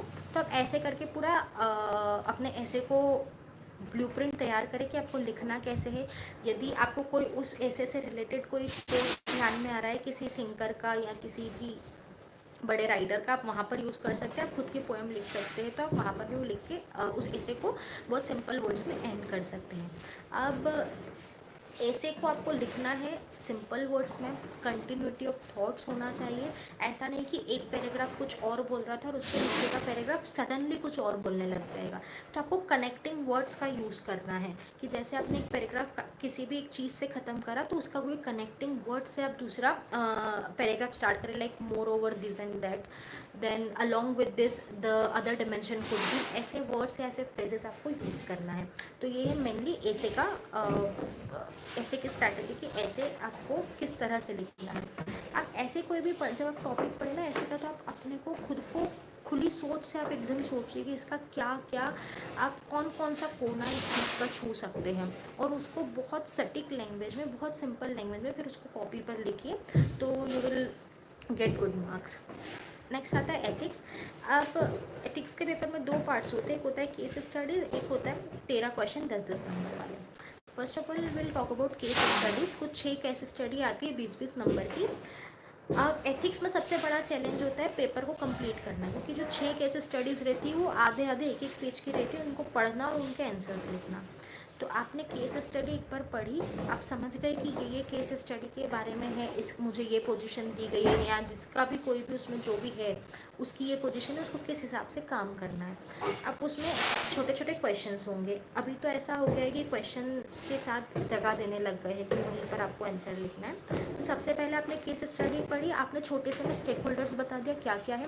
अब क्वेश्चन से आ गए, मान ली what are the ethical issues involve in the case studies. तो जो भी है, compromise with the integrity, compromise with the compassion, dishonesty, family over service or service over family, then rules versus disadvantage section। तो ऐसे आपको जो अभी ethical issues आप पढ़ेंगे, आपको ढूंढना है कि उसमें कौन कौन से इश्यूज आ रहे हैं, वो चीज़ें लिखना है। फिर आपका कोर्स ऑफ एक्शन पूछता है, तो आपके जितने भी कोर्स ऑफ एक्शन है आप सारे कोर्स ऑफ एक्शंस लिखिए, और यदि पूछा है कि इसका क्या क्या फ़ायदा है और क्या क्या नुकसान है कोर्स ऑफ एक्शन लेने का, तो आप जल्दी से टेबलर फॉर्म में वो चीज़ लिख दीजिए। और ये आपको बहुत जल्दी जल्दी लिखना होगा, क्योंकि टाइम कंस्ट्रेंट बहुत आता है एथिक्स के पेपर में, पेपर कंप्लीट नहीं हो पाता है एथिक्स का। तो ऐसे आपको सारी केस स्टडीज इस तरह से सिमिलर वे में ही अप्रोच करनी है, बस जो क्वेश्चन डिफरेंट डिफरेंट पूछ रहे हैं उस हिसाब से आपको क्वेश्चन का आंसर देना है। मेन पार्ट आता है जो 10 नंबर के 13 क्वेश्चंस आते हैं वो। अब एथिक्स का क्या होता है, कुछ स्टैटिक पार्ट हम पूरे साल भर पढ़ते हैं। वो स्टैटिक पार्ट आप जो मार्केट में कोई भी कोचिंग कंपाइलेशन के जो नोट्स है, आप कोई से भी एक में सारे बहुत अच्छे होते हैं, आप बस उसको बाय हार्ट पढ़िए। और साथ ही जो एथिक्स के सिलेबस में टर्म्स मेंशन है, like integrity, compassion, patience, honesty, courage, इन सब की डेफिनेशंस बना लीजिए कि व्हाट डज करेज मीन, और थोड़ा सा एक्सप्लेन कर लीजिए कि करेज क्या होता है, करेज से क्या मतलब है, करेज की क्या क्या डिफरेंट डिफरेंट कॉनोटेशन है, करेज कहाँ पर यूज होना चाहिए, कहाँ पर हमें करेज नहीं पे दिखाना चाहिए, और कोई करेज के एग्जाम्पल्स, लाइक हम दशरथ मांझी का करेज का एग्जाम्पल दे सकते हैं कि ये करेज करना बहुत बड़ी बात है कि आप एक पहाड़ काट दिए। आज हमसे छोटी छोटी चीज़ों के लिए भी करेज नहीं हो पाता है। जैसे पेशेंस, पेशेंस के बारे में आप व्हाट इज़ पेशेंस, पेशेंस कहाँ पर दिखाना चाहिए, कहाँ पर पेशेंस ज़्यादा ही दिखा दिया तो कहाँ हमें नुकसान हो सकता है, ये सारी चीज़ें। और पेशेंस के ऊपर आप एग्जाम्पल्स तैयार कर सकते हैं, लाइक मदर टेरेसा का एग्जाम्पल तैयार कर सकते हैं। पेशेंस के ऊपर सबसे बड़ा एग्जाम्पल है हमारी मदर, वो कितना पेशेंस रखती है हर चीज़ को लेकर। कंपैशन, कंपैशन के ऊपर आप ऐसे ही तैयार कर लीजिए। ऑनेस्टी के ऊपर तैयार कर लीजिए examples, like honesty stores in the Nepal schools, जो सबसे फेमस एग्जाम्पल है ऑनेस्टी का। आप ऐसे ऐसे एग्जाम्पल्स तैयार कर लीजिए जो सिलेबस में मैंशन है उन टर्म्स के। बाकी उन्हीं टर्म्स के आसपास आपको पढ़ना है चीज़ें, और साथ ही जो भी मैंने आपको बोला कि यदि किसी भी कोचिंग कंपाइलेशन को लेते हैं एथिक्स के लिए, आप उसको अच्छे से पढ़िए। आप जब वो पढ़ेंगे तो आपका एथिक्स का स्टैटिक प्रिपेयर होता जाएगा कि what is honesty, what is compassion, what is ethical intelligence, what is ethical question, what is international ethics, what is ethics of war, what is ethics of animal वाला जो है बहुत बड़ा अभी टॉपिक, क्रुअलिटी अगेंस्ट एनिमल्स वाला। तो ये सारे जब प्रिपेयर हो जाएंगे तो आपको आंसर्स लिखने में बहुत आसानी रहेगी। अब एथिक्स में क्वेश्चन कैसे आते हैं, जैसे एक एक कोड दे दिया, बोलेंगे इसको एक्सप्लेन कीजिए और इसका प्रेजेंट लाइफ में रिलेवेंस दीजिए। जैसे गांधी जी का एक कोट था कुछ सालों पहले कि अब आई am not, I think I am forgetting the exact quote, but एक दूसरे कोट से एग्जांपल ले लेते हैं कि जैसे गांधी जी का एक कोट है कि there is enough for everybody's need for but not for everybody's greed. तो इसको एक्सप्लेन तो आसानी से कर सकते हैं कि ग्रीड के ऊपर बात है, ऐसा सब प्रेजेंट रिलेवेंस इसका कैसे दें। प्रेजेंट रिलेवेंस में आप क्लाइमेट चेंज बता सकते हैं कि हमारी नीड के लिए यदि हम प्रोडक्शन करेंगे तो ठीक है, बट यदि हम अनसस्टेनेबल तरीके से प्रोडक्शन एंड कंजम्पशन करेंगे तो कितनी सारी हार्मफुल गैसेज एमिट हो रही है और क्लाइमेट चेंज हो रहा है। यदि हम खुद के कंजम्पशन के लिए फसल अनाज उगाएंगे तो ठीक है, बट यदि हम कमर्शियल वे में फसल या अनाज उगाएंगे तो लैंड डिग्रेडेशन हो रहा है। तो ये है कि सभी के नीड के लिए सब कुछ है, बट ग्रीड के लिए नहीं। तो ऐसे प्रेजेंट रिलेवेंस आपको देना है। तो मेनली यही क्वेश्चंस आते हैं एथिक्स में। केस स्टडीज़ इजी होती है, आपको पढ़ना है और आपको करना है केस स्टडीज़। और क्वेश्चंस के लिए आपका एथिक्स का स्टैटिक प्रिपेयर होना चाहिए, जो आप किसी भी कोचिंग कंपाइलेशन से कर सकते हैं। बस आपको एथिक्स में बार बार क्वेश्चंस लिखने पड़ेंगे, क्योंकि आपकी स्पीड होनी चाहिए एथिक्स में लिखने के लिए। देन कम्स दी, अब GS 1 2 3 4 हम देखते हैं। GS 1 का जो सिलेबस है वो मेनली प्रीलिम्स के सिलेबस जैसा ही है। तो आपको जो प्रीलिम्स का सिलेबस आप पढ़ेंगे वही सिलेबस को एक बार गो थ्रू करना है बहुत अच्छे से। बस अब उसका आंसर पैटर्न, आंसर लिखने का पैटर्न हमारा बदल जाएगा, तो उस हिसाब से आपको आंसर लिखना। एक एग्जाम्पल के लिए यदि मैं बताऊँ कि प्रीलिम्स में यदि क्वेश्चन पूछा जाएगा कि लखनऊ सेशन में क्या हुआ था, कांग्रेस के 1916 के लखनऊ सेशन में क्या हुआ था, तो वहाँ पर आपको बोलेंगे कि मॉडरेट्स एंड एक्सट्रीमिस्ट फिर से साथ आ गए थे। बट यही सेम चीज़ मेंस में कैसे पूछी जाएगी कि elaborate the journey of Congress from 1906 to 1916 की, जहाँ से मॉडरेट्स एंड एक्सट्रीमिस्ट अलग हुए फिर जहाँ पर दोनों आके मिल गए। तो उस जर्नी को आप बताइए कैसे मिले, कैसे अलग हुए थे पहले। तो चीज़ें सेम है, कंटेंट सेम है GS 1 के लिए, बट आंसर करने का तरीका अलग हो जाता है। तो आपका कंटेंट तो सेम ही रहेगा उस चीज़ के लिए। जब GS 2 आता है तो GS 2 का आप सिलेबस देखिए क्या क्या है। GS 2 में है like polity, constitution, governance, then international relations. ये है मेनली GS 2 का। तो पॉलिटी तो आप पहले पढ़ चुके हैं प्रीलिम्स के लिए, उसी को आपको बहुत अच्छे से फिर से करना है, बट उसको एप्लीकेशन बेस्ड में करना है, मैनर में करना है। लाइक फॉर एग्जांपल कि अभी क्वेश्चंस आ रहे हैं सुप्रीम कोर्ट जजमेंट से रिलेटेड। लाइक लास्ट 2 ईयर्स के क्वेश्चंस थे।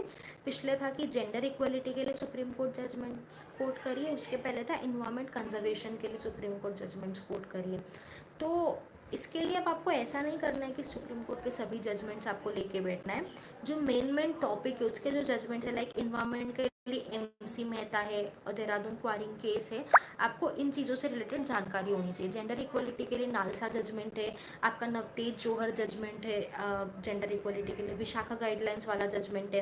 तो आपको जो मेन हॉट टॉपिक्स है उनके जो जजमेंट से आपको वो पता होना चाहिए। लाइक अभी क्लाइमेट चेंज के ऊपर जजमेंट के बारे में कभी पूछ लें, आपके लिए चाइल्ड एक्सप्लॉयटेशन के ऊपर जजमेंट के लिए पूछ लें।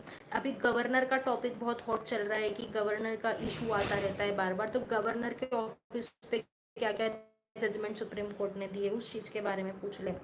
तो ये जो मेनली ये जो चीज़ें जो करंट में चल रही है उनके हिसाब से आपको सुप्रीम कोर्ट जजमेंट आपको तैयार करना है। जैसे अभी फॉर एग्जांपल अभी पूरे last year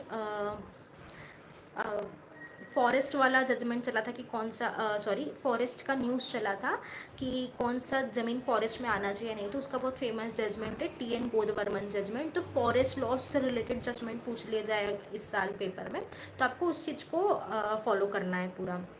then international relations के लिए न्यूज़पेपर तो आपको फॉलो करना ही है कि क्या चीज़ें हो रही, क्योंकि क्वेश्चंस आता है। Last year last to last year ASEAN के ऊपर क्वेश्चन था, उसके पहले अफ्रीका के ऊपर क्वेश्चन था कि Africa is the Asia is the present and Africa is the future. उसके पहले नाटो के ऊपर क्वेश्चन था। तो जो भी करंट में चल रहा है, जैसे रशिया यूक्रेन के ऊपर आ जाए क्वेश्चन, जो भी करंट में चल रहा है, इसराइल के ऊपर आ जाए, इंडिया के क्या रिलेशंस, कैसे इंडिया शेप करेगा इसराइल के साथ, ये चीज़ आ सकती है। तो जो करंट में चल रहा है आपको उसको बहुत अच्छे से फॉलो करना है इंटरनेशनल रिलेशंस के लिए। बट इंटरनेशनल रिलेशन का एक और पार्ट होता है जो है स्टैटिक पार्ट, वो भी आपका कंप्लीट होना चाहिए। उसके लिए आप फिर से बोलूँगी कि कोई भी आप एक कोचिंग कंपाइलेशन ले लीजिए रेप्यूटेटेड वाली, उसमें बहुत अच्छे से कंपाइल्ड रहता है भारत के सभी कंट्रीज के साथ रिलेशन जो अभी तक कैसे रहे। लाइक यदि हम बोले नेपाल, तो नेपाल के साथ अगर मान लीजिए कोई भी क्वेश्चन आता है, तो नेपाल के साथ यदि हमारे पूछते हैं कि पहले कैसे रिलेशन थे और अभी कैसे चेंज हो गए, तो इसमें हमें बताने पड़ेंगे दोनों कि पहले कैसे रिलेशन थे और अभी चेंजेस में क्या चल रहे हैं। तो चेंज वाले जो है वो तो आप न्यूज़पेपर से कवर कर सकते हैं, पर पहले वाला रिलेशन लाइक सिविलाइजेशनल रिलेशन, रोटी बेटी का कल्चर, हमारे यहाँ रोटी रामायण कल्चर की माइथोलॉजिकल रिलेशंस था, like we consider Sita ji from Nepal and Ram ji from अपना इंडिया। तो इस चीज़ों के लिए आपको स्टैटिक कंप्लीट करना पड़ेगा इंटरनेशनल रिलेशन का। तो आप किसी भी कोचिंग कंपाइलेशन से वो कर सकते हैं, और फिर जो करंट के लिए आप न्यूज़पेपर फॉलो कर सकते हैं। GS3 आता है इकोनॉमी, मेन सब्जेक्ट है इकोनॉमी, आप प्रीलिम्स के लिए पढ़ चुके हैं, फिर से आपको वही इकोनॉमी करना है। जैसे बहुत स्टैटिक क्वेश्चन आते हैं, जैसे लास्ट अभी 23 का क्वेश्चन था अनएम्प्लॉयमेंट रेट कैसे कैलकुलेट करते हैं, कभी आ जाए पोवर्टी कैसे कैलकुलेट करते हैं, पोवर्टी के लिए कौन कौन से कमीशंस हुए हैं, पोवर्टी किस तरह से कैलकुलेट की जाती है, कौन से कमीशन ने कौन सा तरीका अपनाया था, ये कुछ भी पूछ सकते हैं। फिर इंक्लूसिव ग्रोथ एक हॉट टॉपिक रहता है इकोनॉमी के लिए। तो जो आपने प्रीलिम्स के लिए इकोनॉमी में पढ़ा है वही बस आपको गो थ्रू करना है और उसी को रेप्लिकेट करना है। बाकी करंट अफेयर्स कैसे कर सकते हैं इकोनॉमी के, फॉर एग्जांपल यदि अभी अभी EFTA हमने साइन करा है, फिर हमने UAE के साथ फ्री ट्रेड एग्रीमेंट साइन करा था, तो इसके ऊपर आ सकता है कि फॉर एग्जांपल एक क्वेश्चन फ्रेम करने की कोशिश करें कि nowadays India is trying to diversify its market as well as its import destinations, uh, for which it is signing multiple FTAs. How give a critical analysis of such FTAs. तो आपको क्या क्या FTAs India sign कर रहा है वो पता होना चाहिए, किन किन कंट्रीज के साथ साइन कर रहा है पता होना चाहिए, उसके फायदे क्या है, और अब पूछा है क्रिटिकल एनालिसिस।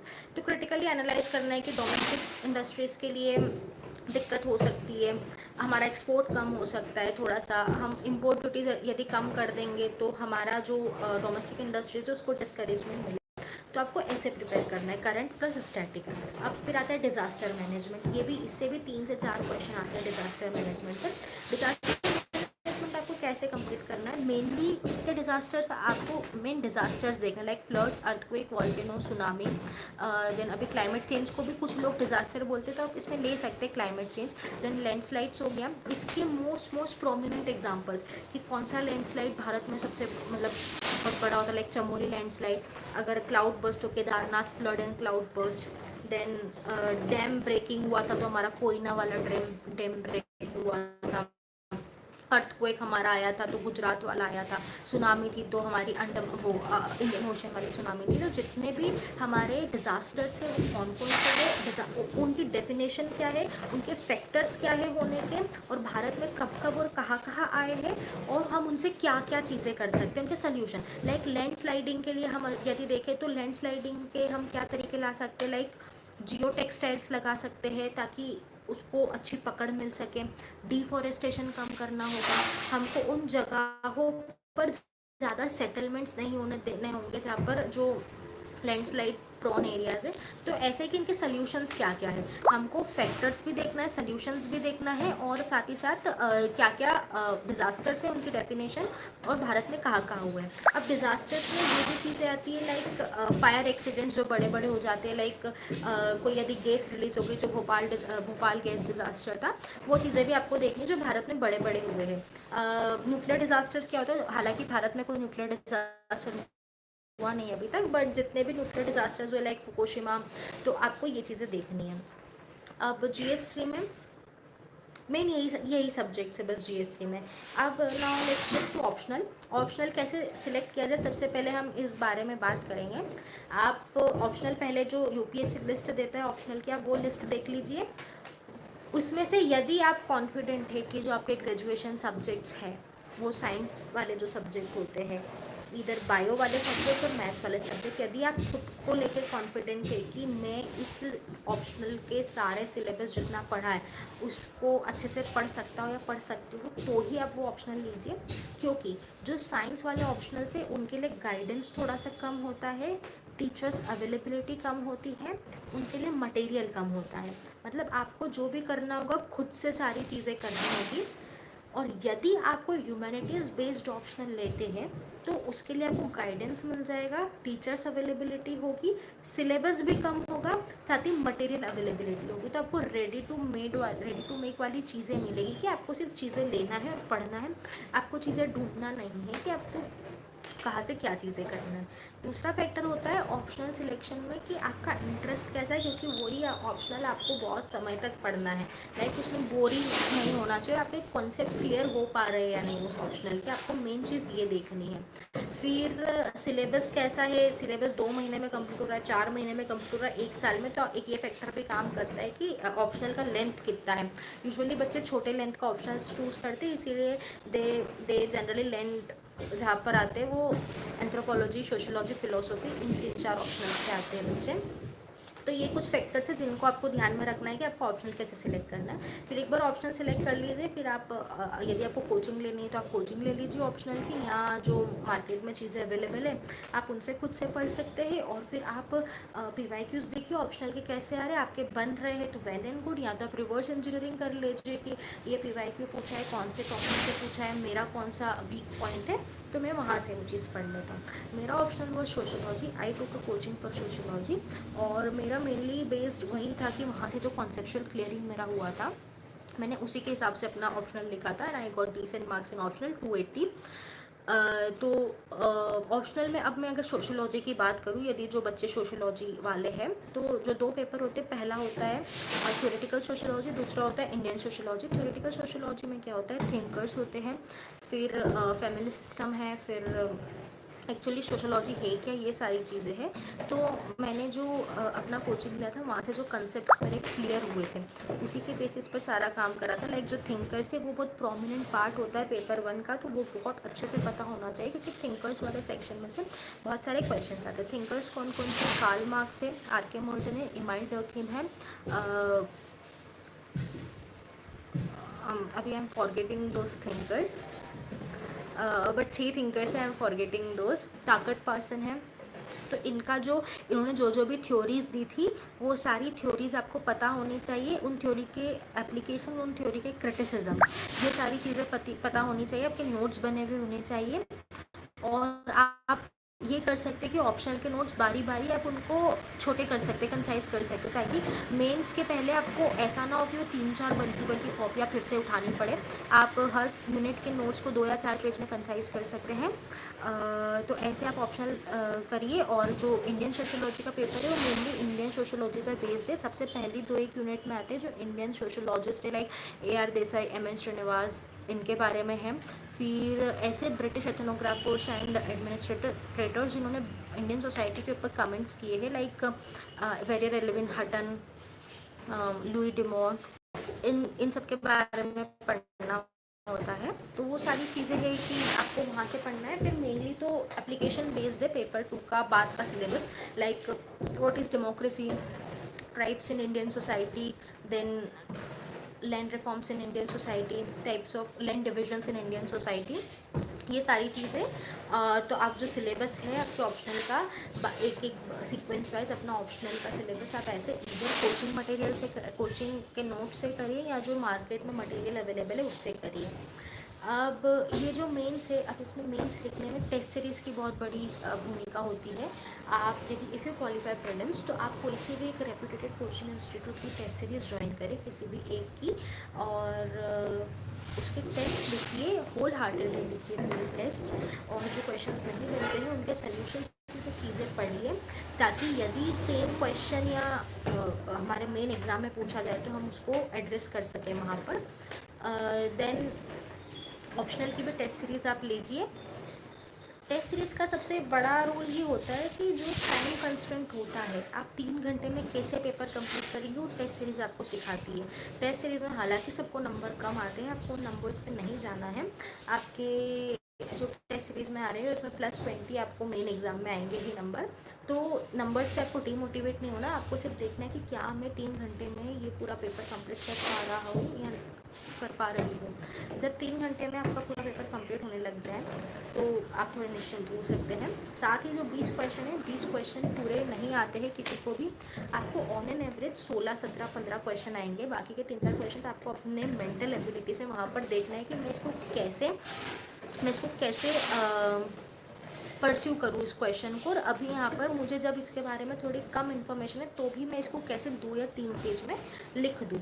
तो टेस्ट सीरीज़ आपको ये चीज़ सिखा रही है, जब आप 20-25 टेस्ट देते हैं, आप होम टेस्ट में देखते हैं कि मुझे 3 से 4 क्वेश्चन नहीं आ रहे तो भी मैं इनको कैसे लिखूँ, तो वो हैबिट आपकी बन जाती है कि बहुत कम नॉलेज होने के बाद भी आप उसको पूरा 150 से 250 वर्ड्स में लिख देते हैं। तो मेनली यही चीज़ होती है, टेस्ट सीरीज़ का यही फ़ायदा होता है। तो टेस्ट सीरीज़ लेनी भी चाहिए ताकि आपकी राइटिंग स्पीड भी अच्छी हो जाए, आपको पेपर हैंडल करते भी आ जाए, और ताकि आपका थिंकिंग स्पीड भी बढ़ती रहे, ब्रेन स्टॉर्मिंग स्पीड भी बढ़ती रहे। देन ये मेन्स हो गया। फिर इंटरव्यू की बात आती है। If you clear mains you get an interview call. Interview होता है दिल्ली में यूपीएससी भवन में। इंटरव्यू से रिलेटेड यही चीज़ें हैं कि एक डेफ होता है, आपको डिटेल एप्लीकेशन फॉर्म 2 देना होता है, जिसमें आप अपनी सारी पर्सनल इन्फॉर्मेशन उनको देते हो रिगार्डिंग अभी तक आपने अपनी लाइफ में क्या क्या किया है। भी यदि कोई स्पोर्ट्स अचीवमेंट है वो चीज़ बताते हो, आपकी हॉबीज़ बताते हो, यदि आपने कोई लीडरशिप रोल प्ले किया हो आप वो बताते हो, यदि आपने कोई अचीवमेंट किया है, कोई पुरस्कार जीता है कहीं पर, वो चीज़ें बताते हो। डेफ में वो चीज़ें सारी रहती हैं। अपनी फैमिली के बारे में बताते हो कि आपके पापा क्या बिजनेस करते हैं, मम्मी क्या करती है, कहाँ से हो, मम्मी कहाँ से है, पापा ओरिजिनली कहाँ से, ये सारी चीज़ें बताते हैं। तो वो जो डेफ होता है वो इंटरव्यू पैनल में जाता है। इंटरव्यू पैनल में यूजुअली 5 मेंबर्स होते हैं, एक बोर्ड चेयरमैन होते हैं। वो आपसे, अब इंटरव्यू का कोई ऐसा फिक्स रूल नहीं है कि आपसे क्वेश्चन कहाँ से पूछा जाएगा। कुछ बच्चों से पूरा सारे क्वेश्चन उनके डेप्थ से पूछे जाते हैं, किसी से उनके ग्रेजुएशन सब्जेक्ट्स पे पूछ लिए जाते हैं, किसी से जीएस, जो यूपीएससी का जीएस स्टैटिक है उस पर पूछ लिए जाते हैं, किसी से करंट अफेयर्स पे पूछ लिए जाते हैं, किसी से सोसाइटी से रिलेटेड पूछ लिए जाते हैं। मेरा जो इंटरव्यू था, मेरे क्वेश्चन से करंट अफेयर्स से रिलेटेड, सोसाइटी से रिलेटेड, इंडियन सोसाइटी के जो प्रॉब्लम्स है लाइक गर्ल्स एजुकेशन और इन सब से रिलेटेड। देन 1-2 क्वेश्चंस डेप्थ पे भी थे, बस 1 या 2 थे। तो मेरा मेनली ये 3 जगहों में इंटरव्यू मेरा चला था। मेरा कुछ भी स्टैटिक नहीं था, मुझसे पूछने वाला मुझसे कुछ कोई भी क्वेश्चन स्टैटिक नहीं पूछा गया था, साथ ही कोई मेरे ग्रेजुएशन सब्जेक्ट से नहीं पूछा गया था। जब बात आती है इंटरव्यू ड्रेस कोड की, तो you have to present yourself in a very formal dress code. इतना कोई हार्ड एंड फास्ट रूल नहीं है कि ये नहीं पहनो वो नहीं पहनो, बस जो पहन के जा रहे हो वो फॉर्मल लगे, वो ऑफेंडिंग ना लगे, क्योंकि आपके सामने 5 सीनियर लोग बैठे रहेंगे और वो बहुत सीनियर होंगे आपसे। तो बस जो फॉर्मल ड्रेस कोड है for girls, it is either suit और साड़ी। और वैसे आजकल गर्ल्स भी जो बॉयज़ वाला होता है कोट सूट, वो भी पहन के जाती है, ब्लेज़र वाला। बॉयज़ के लिए ईदर शर्ट और ब्लेज़र वाला जो सूट होता है वो, बट वो फॉर्मल लगना चाहिए, ऑफेंडिंग नहीं लगना चाहिए। और अच्छे कॉन्फिडेंस के साथ इंटरव्यू देना है, कॉन्फिडेंस फेस पे दिखना चाहिए, बट ये भी ध्यान रखना ओवर कॉन्फिडेंस नहीं दिखना चाहिए। बाकी ये सारी चीज़ें हैं कि मेंस में यदि आंसर लिखे तो पॉजिटिव नोट पे एंड करिए, क्रिटिसिज्म हो तो भी पॉजिटिव नोट पे एंड करिए, इंटरव्यू में भी हो तो भी सल्यूशन एंडिंग दीजिए कोई, तो आपका मेंस के आंसर्स भी बहुत अच्छे लगेंगे और आपके इंटरव्यूज का जो आपका रहेगा वो भी बहुत अच्छा रहेगा। तो it was all from my side. यदि इस चीज़ से रिलेटेड आपको कोई डाउट है तो आप ये डाउट पूछ सकते हैं अपना कमेंट करके, और इधर मैं भी कमेंट में देखती हूँ, यदि कोई डाउट मुझे दिखता है तो मैं उसका आंसर देने की कोशिश करती हूँ।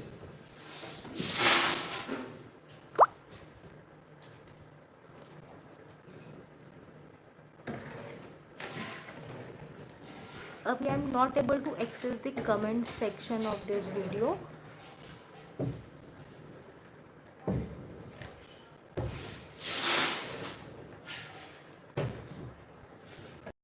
को कुछ भी डाउट है या किसी ने कुछ भी अभी तक पहले कमेंट में डाउट लिखा हो तो प्लीज़ आप फिर से वो डाउट लिख दीजिए, क्योंकि I am not able to access that comment section.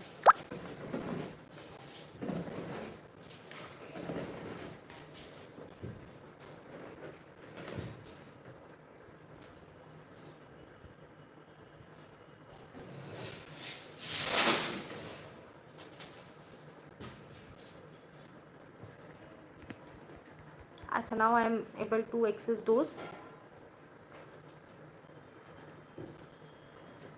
सबसे पहला क्वेश्चन है, आपको मोटिवेशन कहाँ से मिला? तो ये जो मोटिवेशन होता है, देखो मोटिवेशन दो टाइप के होते हैं, एक होता है इंटरनल मोटिवेशन और एक होता है एक्सटर्नल मोटिवेशन। एक्सटर्नल मतलब क्या होता है, कोई इंसान आपको बोलते हैं कि आपको ये एग्ज़ाम देनी है, ये देनी चाहिए आपको ये एग्ज़ाम, तो हम प्रिपेयर करते हैं। और मेरे केस में क्या है, मुझे दोनों ही था, एक्सटर्नल मोटिवेशन भी था और इंटरनल भी था। मुझे मेरे टीचर्स ने, साथ ही मेरे पेरेंट्स ने इस एग्ज़ाम से इंट्रोड्यूस कराया, but then I found my internal motivation in this, that my interest of working lies here only, where I could get indulged in the social activities of the society, where I could listen to the people and solve their problems and bring changes to the millions of people. और मुझे शुरू से था, I always wanted to work as a permanent part of government of India in any way, ऐसा नहीं कि civil services से, but permanent part of government of India बन के काम करना है। मुझे स्टार्टिंग से ये चीज़ थी, and civil services is one way to it. तो ये मेरा मेन मोटिवेशन था। सेकेंड क्वेश्चन इज, स्टडी में कंसिस्टेंसी कैसे बनाए रखिए? देखिए, स्टडी में कंसिस्टेंसी तभी आएगी जब आप ये चीज़ खुद से करेंगे, किसी ने आप पे थोपी नहीं हो, तभी आएगी। जब आप खुद इंटरनली मोटिवेटेड हो, आप खुद का अपना कोई रीज़न ढूंढ लेंगे कि मैं ये एग्ज़ाम क्यों लिख रही हूँ या लिख रहा हूँ, तो आसानी से कंसिस्टेंसी आ जाएगी।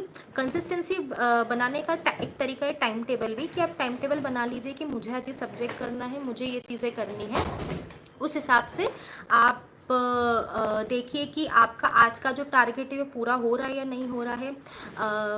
यदि हो रहा है तो अब धीरे धीरे वो टारगेट्स बढ़ाए जाए। और थोड़ा सा एक फैक्टर होना चाहिए सेल्फ गिल्ट का खुद के अंदर, कि यदि नहीं हुआ तो क्यों नहीं हुआ मुझसे ये काम, क्योंकि जो दूसरे बच्चे भी प्रिपेयर कर रहे हैं, सब ये चीज़ें कर रहे हैं, सब पढ़ रहे हैं, तो सेल्फ गिल्ट होनी चाहिए कि मुझसे क्यों नहीं हुआ ये काम। और यदि वो सेल्फ रैशनलाइज्ड सेल्फ गिल्ट होनी चाहिए, ऐसा नहीं कि बहुत ज़्यादा ही हो जाए। तो यदि ऐसा रहेगा तो आप अगले दिन अच्छे कंसिस्टेंसी से पढ़ते रहेंगे, और इंटरेस्ट लेके पढ़िए, कंसिस्टेंसी अपने आप आ जाएगी। सबके ऐसे दिन भी जाते हैं, जो टॉपर्स होंगे उनके भी ऐसे दिन जाते हैं कि पूरा पूरा दिन भी कुछ नहीं पढ़े हैं, बट फिर अगले दिन वो खुद को बकअप करते हैं, अच्छे से मोटिवेट करते हैं कि आज पढ़ना है हमें अच्छे से, और फिर से करते हैं। तो ये थोड़ा लॉन्ग जर्नी यूपीएससी की, हर दिन मोनोटोनस है, तो थोड़ा रिक्रिएशन करते रहिए, ताकि उससे भी कंसिस्टेंसी आ सकती है कि एक दिन रिक्रिएशन में देंगे तो अगले एक हफ्ता शायद बहुत अच्छे से पढ़ पाए आप।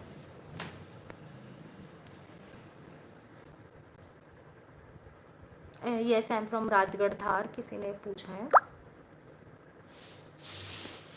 एक का क्वेश्चन है, मेंटल हेल्थ के लिए क्या करना चाहिए? अब ये पर्सन टू पर्सन डिपेंड करता है कि मेंटल हेल्थ के लिए क्या करना चाहिए। कुछ बच्चे मेडिटेशन करते हैं, कुछ बच्चे योगा करते हैं, कुछ बच्चे अपने हॉबी परस्यू करते हैं। Like I also use to play volleyball garden में, जब मैं प्रिपरेशन में थी। कोई बच्चे सोशल मीडिया में टाइम पास मतलब थोड़ा सा टाइम दे सकते हैं, बस ये ध्यान रखना है कि वो टाइम पास ना बन जाए, कि आप हर दिन 2-3 घंटे सोशल मीडिया पे ना दें। आप मेंटल हेल्थ के लिए अपने किसी भी क्लोज वन, जिससे आप इमोशनली कनेक्टेड है, be it your parents, be it your brother sister और फ्रेंड्स, उनके फ्रीक्वेंट कॉन्टेक्ट में रह सकते हैं, ताकि आपकी मेंटल हेल्थ अच्छी रहे। यस, क्वेश्चन इज, आपकी सी सेट की स्ट्रैटेजी क्या थी? ये सी सेट की strategy I forgot to discuss here. CSAT में 3 पार्ट होते हैं। सबसे पहला होता है comprehension, quantitative aptitude and logical reasoning. Comprehension के लगभग 25 से 27 क्वेश्चंस आते हैं। इसमें क्या होता है, एक पैराग्राफ होता है, आपको वो पढ़ना है और उससे रिलेटेड क्वेश्चंस होते हैं, आपको उसका आंसर देना है। तो ये कंप्रहेंशन की प्रैक्टिस आप जब पूरे साल न्यूज़पेपर पढ़ते हैं उससे हो जाती है, कि आप पूरे साल का न्यूज़पेपर पढ़ रहे हैं। आपकी इंग्लिश आप पढ़ सकते हैं, या हिंदी में भी आते, तो जो हिंदी के न्यूज़पेपर पढ़ते हैं उस हिसाब से आपको पढ़ने की आदत हो जाती है। तो for me it use to be the one of the easiest part of CSAT. और यूजुअली ऐसा बोला जाता है कि सारे कंप्रहेंशंस अटेम्प्ट करना चाहिए। तो कंप्रेंशन इतना कोई इतना बड़ा टफ नहीं है। दूसरी चीज़ आती है quantitative aptitude and logical reasoning. अब इस बार जो क्वांट लास्ट ईयर जैसे थोड़ा सा टफ आ गया था क्वांट, तो आपको क्वांट में ये चीज़ कर सकते हैं कि जो पिछले साल के सीसेट के पेपर से क्वांट की किन किन चीज़ों पर फोकस करता है। लाइक स्पीड के क्वेश्चंस आते हैं, रेशो प्रपोर्शन के क्वेश्चन आते हैं, प्रोबेबिलिटी के क्वेश्चंस आते हैं, देन परम्यूटेशन एंड कॉम्बिनेशन के क्वेश्चंस आते हैं, देन सिंपल इंटरेस्ट के क्वेश्चंस आते हैं, एलसीएम एचसीएफ के क्वेश्चंस आते हैं, देन कैलेंडर वाइज क्वेश्चंस आते हैं। तो अब इन चीज़ के जो जो छोटे छोटे से फॉर्मूलाज होते हैं एपी जीपी के, आप यदि कोई कोचिंग ले रहे हो तो आप फिर वहाँ से कर लीजिए, यदि नहीं ले रहे हो तो यूट्यूब पे भी बहुत सारे सोर्सेज होते हैं।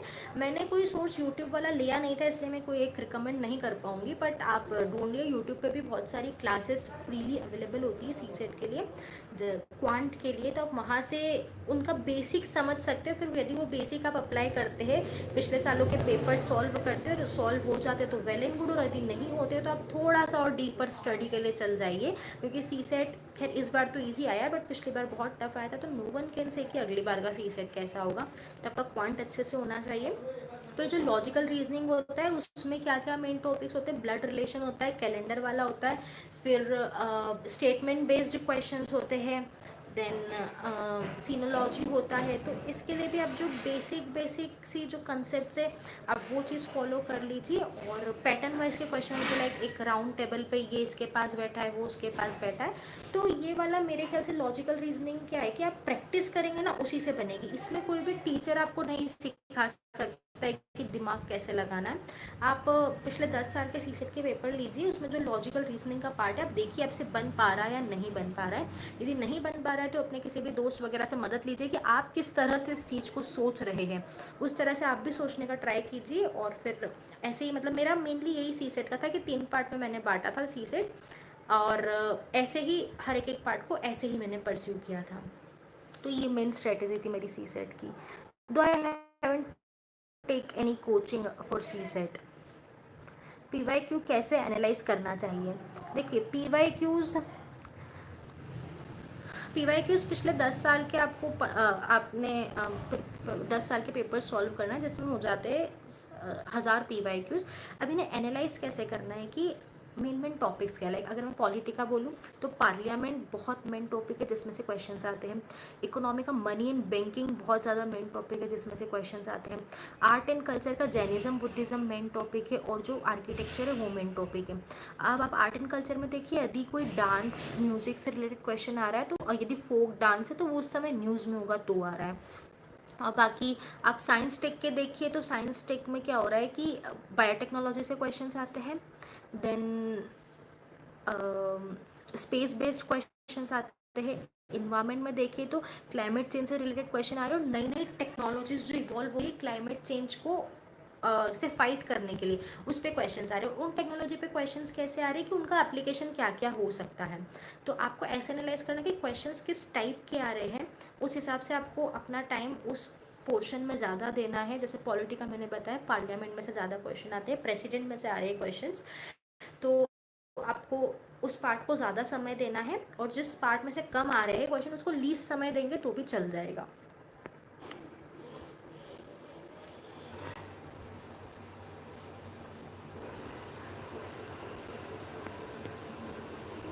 Someone has asked mock interview UPSC interview में क्या डिफरेंस होता है ma'am.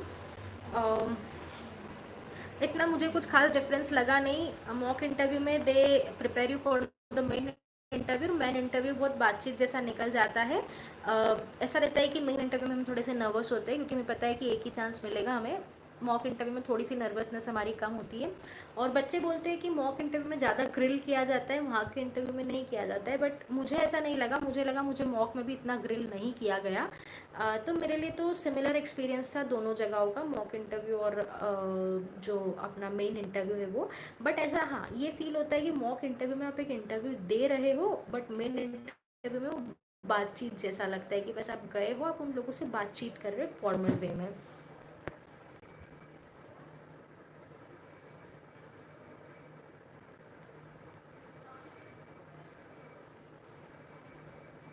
Someone has asked about history optional GS 2 and 3 resources, तो मैंने वो चीज़ पहले ही बता दी है कि मैंने क्या क्या रिसोर्सेज फॉलो किए थे.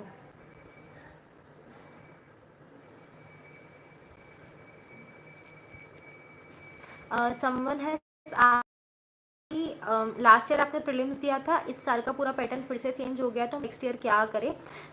देखिए यूपीएससी का जो यू है ना वो अनसर्टेनिटी होता है, तो यूपीएससी में नथिंग इज सर्टेन. किसी भी साल कुछ भी चेंज हो सकता है, कुछ भी पैटर्न चेंज हो सकता है, but the underlying thing is कि आपका जो बेसिक्स कॉन्सेप्ट्स है वो स्ट्रांग होने चाहिए. यदि वो स्ट्रांग है तो आप हर पेपर निकाल लेंगे, या कोई सा भी पैटर्न आ जाए पेपर का वो सारे निकाल लेंगे, और कामनेस के साथ पेपर देना है तो वो निकल जाएगा. जो पेपर का पैटर्न कितना भी चेंज हो जाए पर सब्जेक्ट्स तो चेंज नहीं होंगे ना, वही इकोनॉमी आएगा, वही पॉलिटी आएगा, वही हिस्ट्री आएगा. तो जो फाउंडेशन है वो स्ट्रांग रखनी होगी आपको.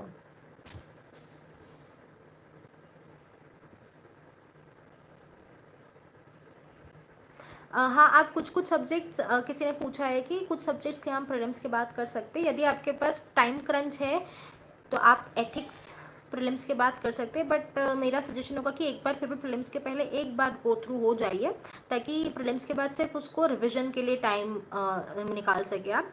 बाकी कुछ सब्जेक्ट्स लाइक डिजास्टर मैनेजमेंट ये सब आप प्रीलिम्स के बाद भी कर सकते हैं, बट फिर भी अगर टाइम हो तो कर लीजिए प्रीलिम्स के पहले.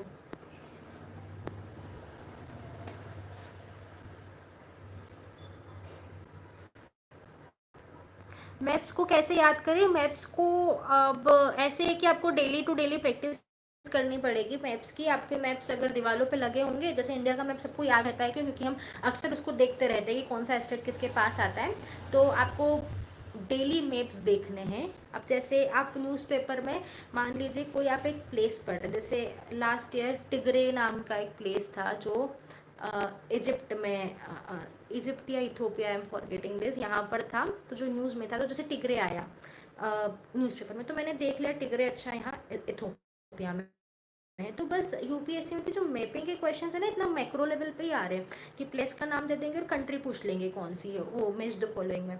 तो ऐसे जो पूरे साल भर न्यूज़ में कंट्री रही है आप उसको देख लीजिए, सॉरी प्लेसेस रही है, जैसे लाइक यदि कहीं पर कूप हुआ है, यदि कहीं पर कोई डिस्टर्बेंसेस हो गए हैं, यदि कहीं पर कुछ अर्थक्वेक आ गया है, सुनामी आ गई, वॉल्केनो आ गया है, तो आप वो देख लीजिए कि वो प्लेस कहाँ पर है.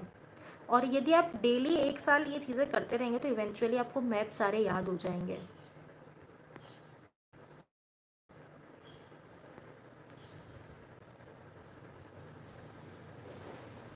न्यूज़पेपर को कैसे अंडरस्टैंड करें. देखो स्टार्टिंग में बहुत डिफ़िकल्टीज आएगी, टाइम भी ज़्यादा लगेगा, बट आप जैसे जैसे न्यूज़पेपर पढ़ते जाएंगे तो इवेंचुअली आपका टाइम कम होता जाएगा, और आप समझते जाएंगे कि आपके सिलेबस के हिसाब से न्यूज़पेपर का कौन सा टॉपिक इंपॉर्टेंट है और कौन सा नहीं है. तो आपको विद टाइम ही ये चीज़ होगी, इसका कोई हार्ड एंड फास्ट रूल नहीं कि एक दिन में सीखा जा सके. तो टाइम के साथ आपका न्यूज़पेपर रीडिंग बहुत अच्छा हो जाएगा.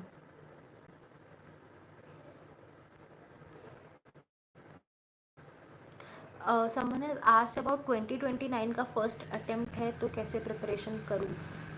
अपना एनसीईआरटी कंप्लीट कर चुकी हूँ, तो आप उसी को बार बार रिवाइज कीजिए, क्योंकि करंट तो आपका 2029 का ही रहेगा.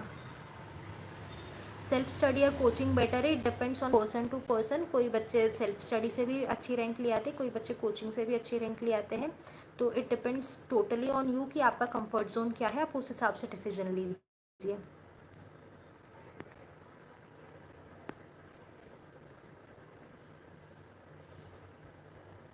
Someone has asked about society, social justice, governance, disaster management, internal security, इनके सोर्सेज क्या हैं.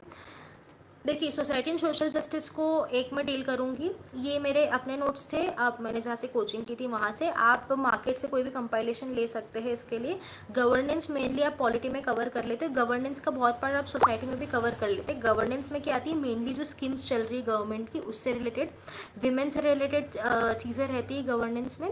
तो आप इसका कोई सा भी कोचिंग कंपाइलेशन ले लीजिए. देखो आपको पता है क्या करना है, आपको ऐसा चीज़ करनी है कि आपको ज़्यादा इतनी मेहनत ना करना पड़े चीज़ें ढूंढने में. यदि कोई रेडी चीज़ मिल रही है मार्केट में तो आप वो चीज़ ले लीजिए और उसी को पढ़ते रहिए, क्योंकि जो भी प्रिंटेड नोट्स है ना, कोई भी कोचिंग इंस्टीट्यूट वो नोट्स ख़राब नहीं बनाएगी, उसमें सब चीज़ें होती है, बस उसको पढ़ लीजिए अगर आपने कोई कोचिंग ज्वाइन नहीं कर रखा है तो.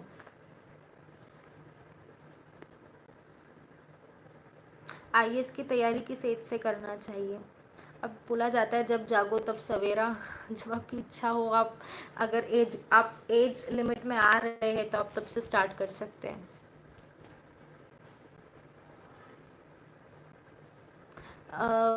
किसी ने मैथ से एमएससी किया है, the person is asking about maths optional.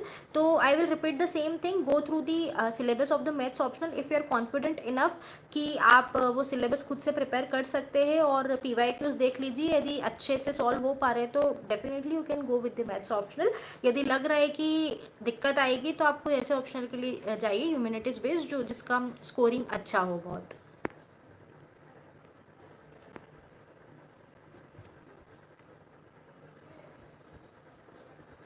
बहुत सारे क्वेश्चन है बुक लिस्ट के लिए, तो मैं एक बार और फिर से कंसोलिडेटेड करके बता दूंगी लास्ट में अपनी बुक लिस्ट पूरी।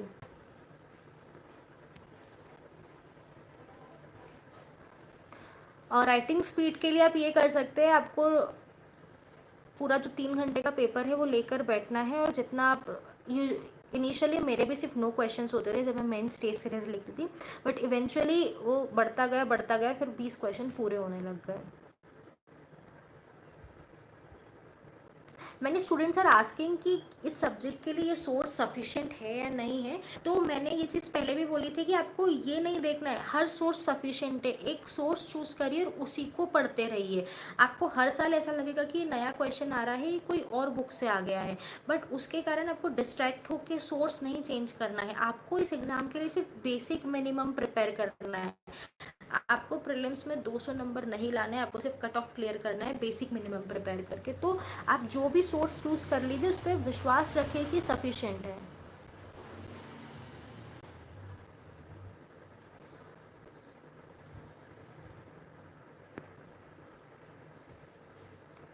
मैंने students are asking which pen is best for UPSC, ये आप पे डिपेंड करेगा आपके हाथ को कौन सी पेन कंफर्टेबल लग रही है। मैंने students go with V7 and V5। मैंने बॉल पेन से लिखा था अपना मेंस, फिर भी मेरा क्लियर हो गया, तो पेन ऐसा कुछ मैटर नहीं करती है।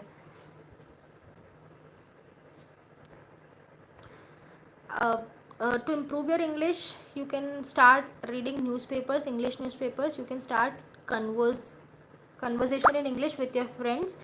तो आप ये चीज़ें कर सकते हैं।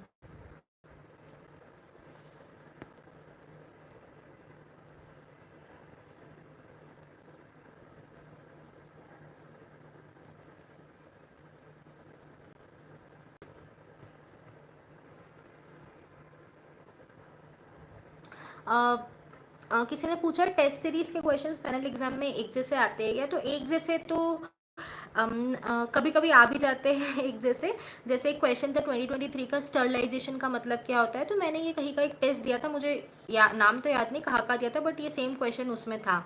तो कभी कभी आ भी जाते हैं और कभी कभी रिलेटेड क्वेश्चंस आते हैं। लाइक मैंने एक टेस्ट सीरीज में क्वेश्चन लिखा था कि वैदिक एज से अभी क्या क्या कंटिन्यूएंस है हमारे यहाँ प्रेजेंट एज में। तो मेन एग्जाम में आया था कि इंडस वैली सिविलाइजेशन से क्या क्या कंटिन्यू चीज़ें चल रही है। तो सेम तो नहीं आते हैं, और मतलब मिले जुले आते हैं। अब आंसर पॉइंट वाइज लिखना चाहिए, नहीं आंसर लिखने के हाँ 3-4 फॉर्मेट होते हैं, कोई लिखते हैं पैराग्राफ वाइज। मैं भी पहले पैराग्राफ वाइज लिखती थी, बट मैंने स्टूडेंट्स माई सीनियर सजेस्टेड में कि आप पॉइंट वाइज लिखो, तो फिर मैंने पॉइंट वाइज चेंज कर दिया, जिसमें मुझे अच्छी मार्किंग मिली है। और I use to include flow charts, diagrams in my answers, जितना मैं कर सकती थी। मैप्स इंक्लूड करती थी। तो ये सारी डाइवर्सिटीज़ आपको इंक्लूड करने हैं आपके आंसर में, ताकि एग्जामिनर के लिए आपकी कॉपी मोनोलोगस ना हो जाए।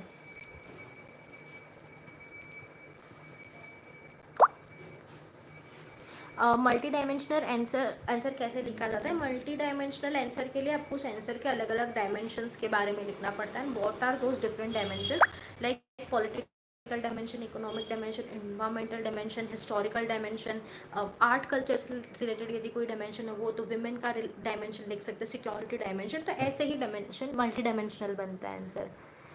वैल्यू एडिशन कौन से सोर्स से करें। वैल्यू एडिशन किसी सोर्स से, अकॉर्डिंग टू मी किसी सोर्स से नहीं हुआ जाता है, किया जाता है। वो करंट अफेयर्स का वैल्यू एडिशन रहता है। फॉर एग्जाम्पल कि हम पढ़ रहे हैं लैंड डिग्रेडेशन के बारे में, everyone will write what is land degradation, factors of land degradation, what are the solutions. But मान लीजिए आपने न्यूज़पेपर में एक रिपोर्ट पढ़ी कि इस पर्टिकुलर रिपोर्ट के अकॉर्डिंग भारत दुनिया का 1/4 ग्राउंड वाटर एक्सट्रैक्ट करता है, जिसके कारण इसकी लैंड डिग्रेड हो रही है। तो ये रिपोर्ट यदि if you mention, it will be your value addition.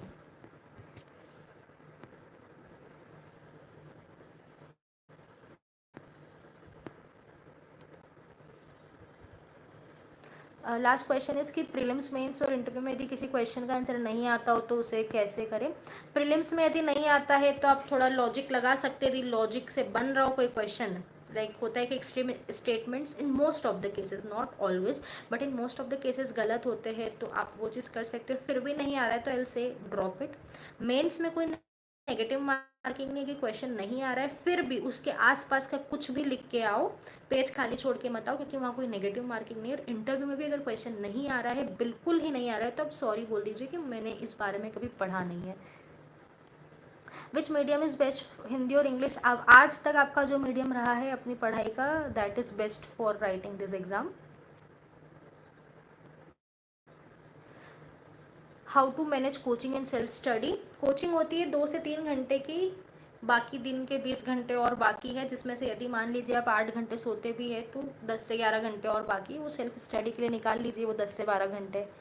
और उसमें आप अपना शेड्यूल बना लीजिए कि मुझे ऑप्शनल को इतना टाइम देना है, अपना जीएस को इतना टाइम देना है, जीएस का ये सब्जेक्ट मैं 15 दिन में कर लूँगा, कर लूँगी, नेक्स्ट 15 दिन में मैं ये सब्जेक्ट कर लूँगी, और फिर आगे 2-3 दिन पिछले वाले सब्जेक्ट को रिवाइज करेंगे, ऐसा।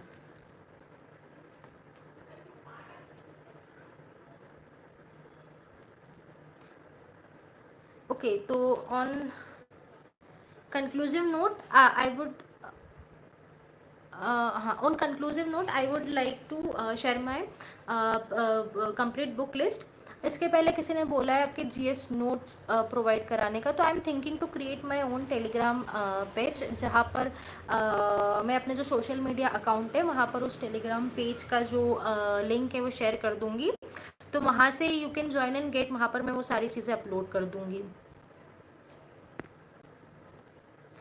मैं हाँ, मेरी बुक लिस्ट हुआ करती थी सबसे पहले हिस्ट्री के लिए, modern history Spectrum, then art and culture का I have read the NCERTs, but जो मेरे खुद के नोट्स थे मैंने उन पे ज़्यादा फोकस किया। और एक राहुल सेंगर सर के नोट्स आते हैं मार्केट में, वो मैंने पढ़े थे। वर्ल्ड हिस्ट्री के लिए जो मेरे नोट्स थे, साथ ही साथ मैंने वर्ल्ड हिस्ट्री की एनसीईआरटी पढ़ी थी। देन मिडाइवल के लिए I have read Satish Chandra. Then comes polity, polity के लिए लक्ष्मीकांत मेरा सोर्स था। देन इकोनॉमिक्स के लिए मैंने विभास सर के नोट्स फॉलो किए थे, साथ ही कपूरिया सर के नोट्स भी फॉलो किए थे। देन जोग्राफी के लिए एनसीईआरटीज़ मेन सोर्स था, साथ ही एनसीईआरटीज़ के साथ सिकंदर सर के नोट्स फॉलो किए थे और प्रशांत सर के नोट्स फॉलो किए थे मैंने। देन यही मैक्रो सब्जेक्ट्स है, बाकी तो जो दूसरे लाइक गवर्नेंस और ये सब है, ये को यदि मार्केट कंपाइलेशन अच्छा है तो आप ये सारी चीज़ें फॉलो कर सकते हैं। तो आई थिंक दैट मैंने सभी क्वेश्चंस का answer, most of the questions का जो कमेंट्स में है वो दे दिया है। एंड आई होप कि ये जो हमारा सेशन रहा है इससे आपको इंसाइट्स मिले और इन बातों से हेल्प भी मिले कि आपको आगे कौन कैसे प्रिपरेशन करना है और कैसे स्ट्रैटेजाइज करना है खुद के प्रिपरेशन को। तो and I also felt very overwhelm to connect with you all young aspirants, and I would like to thank UPSC time to invite me here, ताकि मैं आप सब लोगों से कम्युनिकेट कर पाई। So on this good note I would like to finish today's session. So thank you so much everyone, and thank you UPSC time.